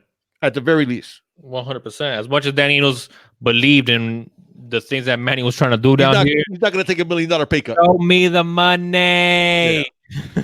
So and we need to thank Blake James for that. And we've never had that as an athletic director. But one thing, I think somebody said it earlier. Enos, I do see possibly leaving for an NFL head coaching job. I don't see a college head coaching job. I think he's gonna get. I think he'd have to get. He might. I mean, no, because somebody was saying that will Manny leave once he gets a pro job? I think that's what the question was. I don't see Manny leaving for the NFL. I see Enos leaving maybe in a few years to have his own, head coaching gig at another school. But right. I see Manny possibly being here, hopefully, like for 20 years. I think we finally got a coach that wants to be a generational coach. Remember something, guys. The U hasn't really had one of those coaches. No, Manny got his start. Remember, Manny is a graduate of FSU. Okay. He saw Bobby Bowden. I think, guys, if you think about this, put yourself in the head coaching spot. Yes, NFL pays a little bit more. What's it like to really your life coaching if I'm a head coach, I'd much rather coach in college. You have success. You become a legend. What's that? Go ahead. I'm sorry, dude. Oh, that you coach in college, you could end up being, I mean, think about this right now. Nick Saban and Bama, Bobby Bowden when he was at FSU, Joe Paterno before obviously the disgraceful thing that happened at Penn State. Okay. Man, I'm trying to John McKay when he was at USC. I mean, trying to think of these type of Eric Parsegian when he was at Notre Dame. They're those type guys. Bear Bryant, obviously. Guys that were legendary. Oh, Woody Hayes at Ohio State and Bo Schembechler. Guys, if you remember Woody Hayes at Ohio State, it took them until he punched a kid for intercepting a pass for them to finally fire him, because he had punched an ABC cameraman during a game before that, and they didn't fire him. If you can become a college coach and have success, Tom Osborne at Nebraska, that's another good one. Okay, that's a great life, man. Yeah, it is. You are the king of that city, of that campus, and you don't even have to win a national championship. Look at Tom Osborne, in fact. It took him, 20 years as a head coach before he won a national championship at Nebraska, who had a history of winning. Of winning, right. It took Tom Osborne. That was the one thing. He was always talked about as being the greatest coach not to win one, and he finally won one in the 90s. Okay? But, guys, remember, Bob Devaney had one national championship at Nebraska. So Osborne went 20 years, but he was still a legend, became a senator. The greatest job you could have, ask Butch Davis. What does he regret? Leaving Miami. He wishes he never left Miami for the NFL. Jimmy Johnson, as much as he loved being the Cowboys, Jimmy is different because I think the challenge of the NFL is what really got to him. And I think the University of Miami president, Tad Foote, sort of chased Jimmy out of town because Jimmy was tired of dealing with his crap. being a head coach in college is the best life that a coach could have. Oh, after Miami beat him, yeah, that was Jerry Faust. Anthony was the coach. He had been a really successful high school coach, and then Miami put him out of his misery by beating him 58-7. Um, so I don't think Manny's leaving. I don't think Manny's going here. Enos is going to go somewhere. Enos is Yeah. going to go somewhere as soon as he gets a head job. And yeah, Michigan State's the one that he covets for sure, because that's his alma mater where he played. He was a damn good quarterback. People forget that. Enos was a very good quarterback in college. So I hope not, man. yeah, so I think Manny's going to be here he's going to be hopefully one of those coaches that stays 25, 30 years. Yeah, and also Tony said that's right. I mean, listen, his dad was the mayor. He grew up in Miami, and he coaches a team that he was a fan of. Yeah. So, Bay Perry said Butch was the best coach of Miami. Bay Perry, listen, man, what Butch Davis did, taking over under the type of sanctions that we got hit with in the NCAA, and what he put together was the greatest team in college football history. And some of those guys he had to get when we were struggling in those post probation years. It's an amazing job. That's why Butch, especially all through the 2000s, anytime that Coker struggled, I wanted Butch Davis. I knew a guy with the athletic department, and he once told me that Butch would never get hired at Miami as long as Donna Shalala was the president, and it sure turned out to be true. So I cringe every time I hear that name. yeah, I don't even want to talk about Donna Shalala, but but yeah, I mean Schnellenberger, I'd have to put. There's a coach that needs to get some credit, and the old school Miami Canes will remember this. Lou Saban was our head coach before Howard Schnellenberger. If people don't remember, there was a time in the 70s where Lou Saban's no relation to Nick Saban. There was a time in the 70s where they even talked about discontinuing the football program at Miami, and they decided to make a last ditch effort to go out and get a national coach. Lou Saban had a lot of success in the AFL. He had coached in the NFL. He was a coach, in fact, for O.J. Simpson with the Bills. And they went out and hired Lou Saban, and it was their commitment to the football program. Lou Saban was really the first one that made Miami a national stage program. And then Schnellenberger, Lou Saban was always known as a gypsy. He coached one place for 3 years and then quit and go somewhere else. Schnellenberger took over from Lou Saban and turned it into the program that it became. So we got to give a little bit of credit to Lou Saban. And Brandon, then to Schnellenberger. Brandon says that his uncle played for Jimmy and Dennis in Miami. He loved Jimmy. Yeah, you guys, I'll tell you a quick story. Howard Schnellenberger, actually, my brother had a little cup of coffee before he had a neck injury, but the Howard Schnellenberger remembered a play from practice like 30 years afterwards, when my brother like went up to shook his hand and said, "You don't even I know you don't remember me." And Schnellenberger goes, "Yeah, I remember you," and actually remembered a play from like practice from like 30 years before. So it just shows you what type of a guy Schnellenberger was. Hey, Richard wants to know, what do you think about our conference schedule the next few years? Or out of conference. I'm sorry, out of conference. Out of conference. I'm not a fan of it, but whatever. Yeah, I mean some of these I don't understand. I mean, what's the name of that one school that we just signed? I forgot. Begins with a W. That's how bad it is. Yeah, that's how bad it is. I forgot the name of the school, man. Guys, help me out with this. I can't stand that. Oh, Austin, no other news. I really like Eric Hickson. Great high school relationships that he has in South Florida, which I think is really important. So I like Hickson. Yeah, there he's just a quiet guy. Wofford. You don't hear much. Freaking Wofford, dude. No, it wasn't Wofford. Wagner. It's Wagner. Was it Wagner? It wasn't Wofford. No, Wofford's the one that's really good in basketball. I had that great kid this year. No, it's Wagner. What the hell are we doing scheduling Wagner?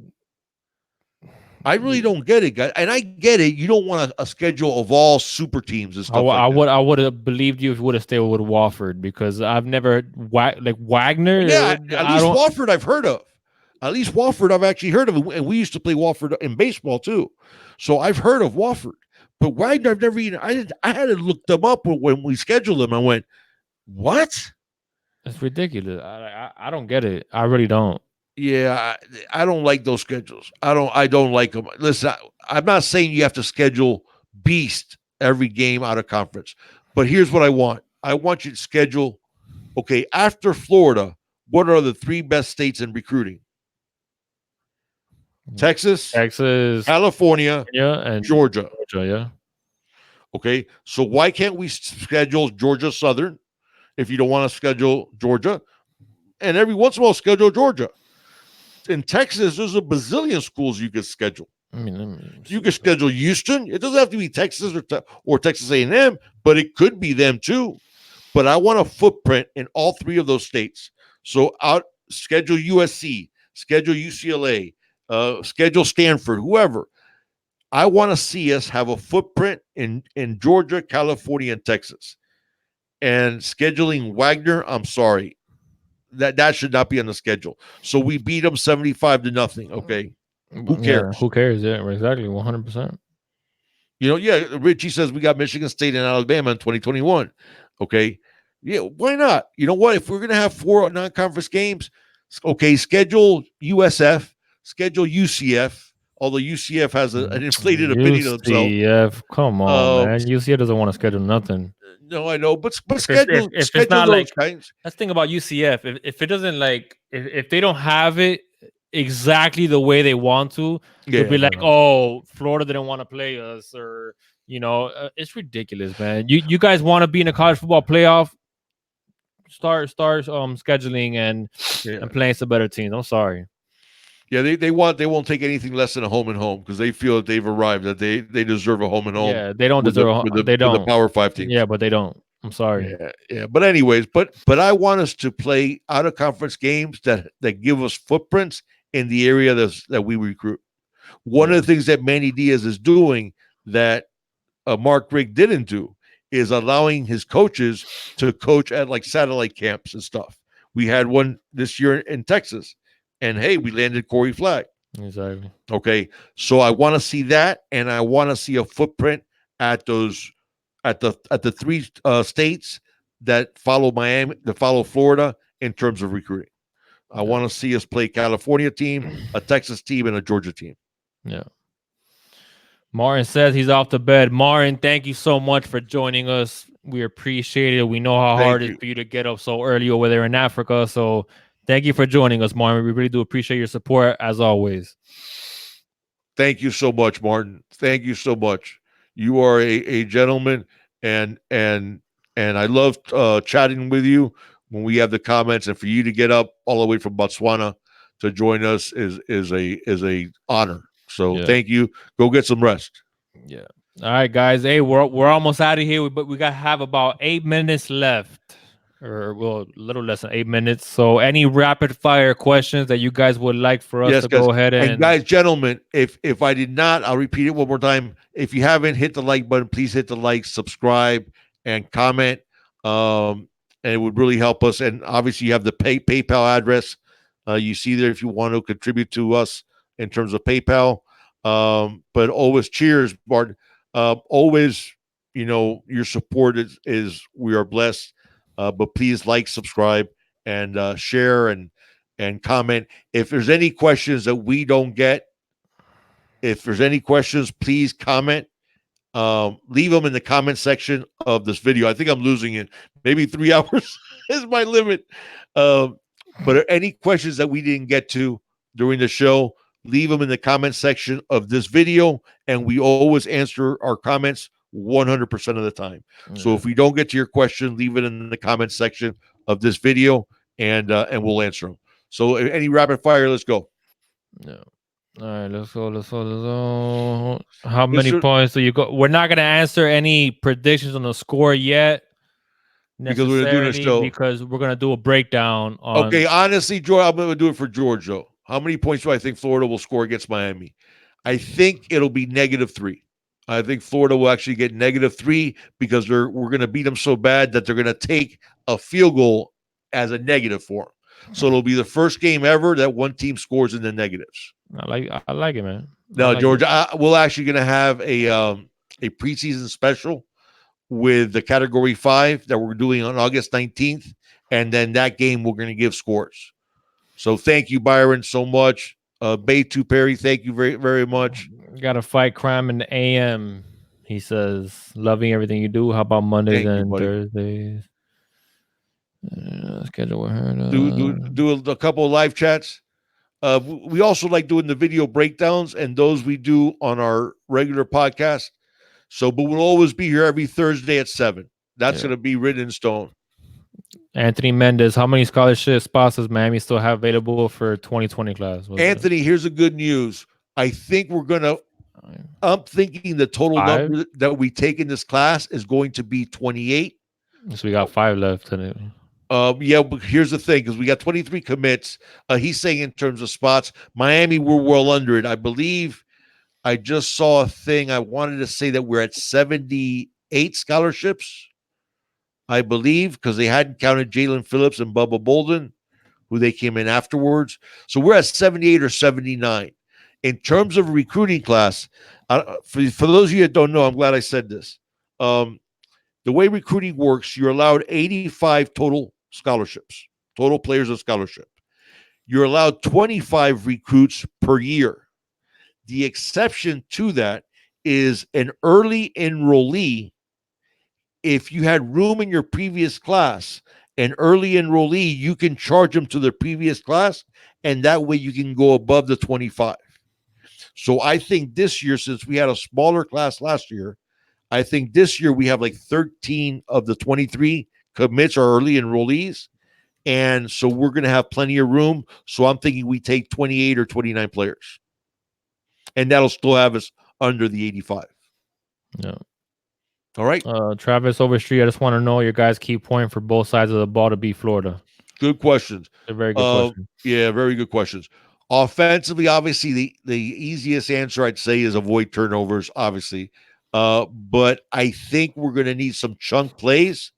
So I think it's going to be very important, even if there's shorter passes, maybe somebody turns it upfield, like we talked about, which is the whole point of the spread coast, is to make, when you do the spread coast, what he's doing is stretching a team horizontally. So what happens is when you stretch them, you'll have seams to take the ball vertically. So I think that's going to be a big one. I think we're going to need some chunk plays in the passing game and obviously able to run the ball and avoid turnovers and penalties. Defensively against Florida, I think it's going to be keeping Felipe Franks in the pocket. Do not let him scramble, maybe assigning a spy to him a majority of the passing downs. When we rush him, to maintain our contain means rushing in the lanes. I think that's going to be really important. And other than that, I think we do those things, and I think we can do those things. I think we'll beat them. So it's funny. Hey, Richard, I'm there with you to a certain extent because I've always wanted Jaron Williams, right? But I some days I wake up and I'm like, hey, it might be Tate. And this morning I woke up and I was like, man, it's gonna be Jaron Williams for sure. And then like I was thinking before we got on, I'm like, thank you, George. Man, but I think Cozy might be the dude. So I'm with you, man. But I mean, me and the big dog have always been Jaron guys. We have full faith in Jaron. But whoever the quarterback, whoever Dan Enos and Manny Diaz trot out on August 24th against Florida, will be supporting that guy 100%. If it's in Cozy, then so be it. If it's Tate, so be it. And if it's Jaron, I'll be supporting you 101%. 101%. Guys, listen, just messing around, but yeah, we've always been Jaron guys since the very beginning. So I just think he's the best quarterback, guys. I think when you look at Jaron, okay, here's the thing: you look at Nkosi at his best, and you'll see some really awesome throws because he has a cannon, but you're also going to see some misfires. You see Tate at his best, you'll see a little bit of throwing, but you'll see a lot of ability with his legs and throwing off the run. But you see Jaron at his best, and it's an NFL quarterback, guys. Mike Harley said it. He said great things about Nkosi. He said great things about Tate. When it got to Jaron, he said playing with Jaron, it's like playing with an NFL quarterback because he puts the ball in the perfect place Yeah. almost every single time. All right. So last two questions. So that's my thing. Last two questions right here. Who do you think the team wants to be the quarterback more? The team, the actual players. I think Nkosi's the one that's probably like the most. Me too. And then Yeah, I think it's 904 Kane. Which running back has the best year for Miami? One time, I think his knee is fine. 904. He's wearing a sleeve on. He's not even wearing a brace, so I think Cam Harris is fine. But I think Enos is going to. I think Cam Harris, if he's truly healthy, will lead the team in rushing. But I think DJ is going to have a pretty big year in terms of the way Dan Enos is going to use him. Is going to be really creative. I think so. So I probably go DJ more than Cam because of that.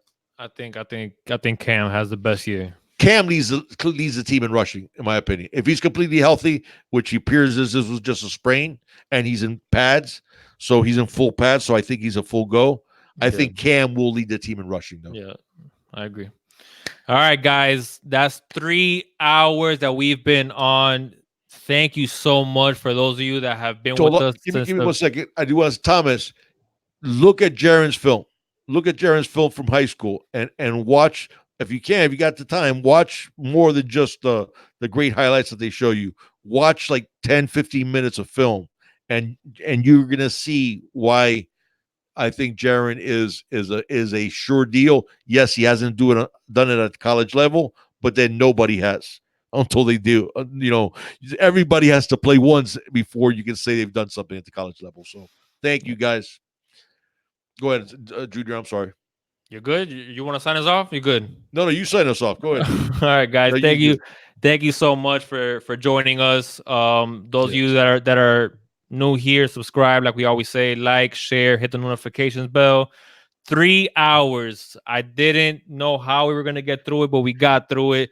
Thank you guys for sticking with us. And for everybody that donated to the super chat, PayPal, me and the big dog can't thank you enough. And we'll continue to strive, to bring you guys the best content that we can. So that being said, one more thing, like I said, please like, subscribe, like you were saying, hit the notifications bell.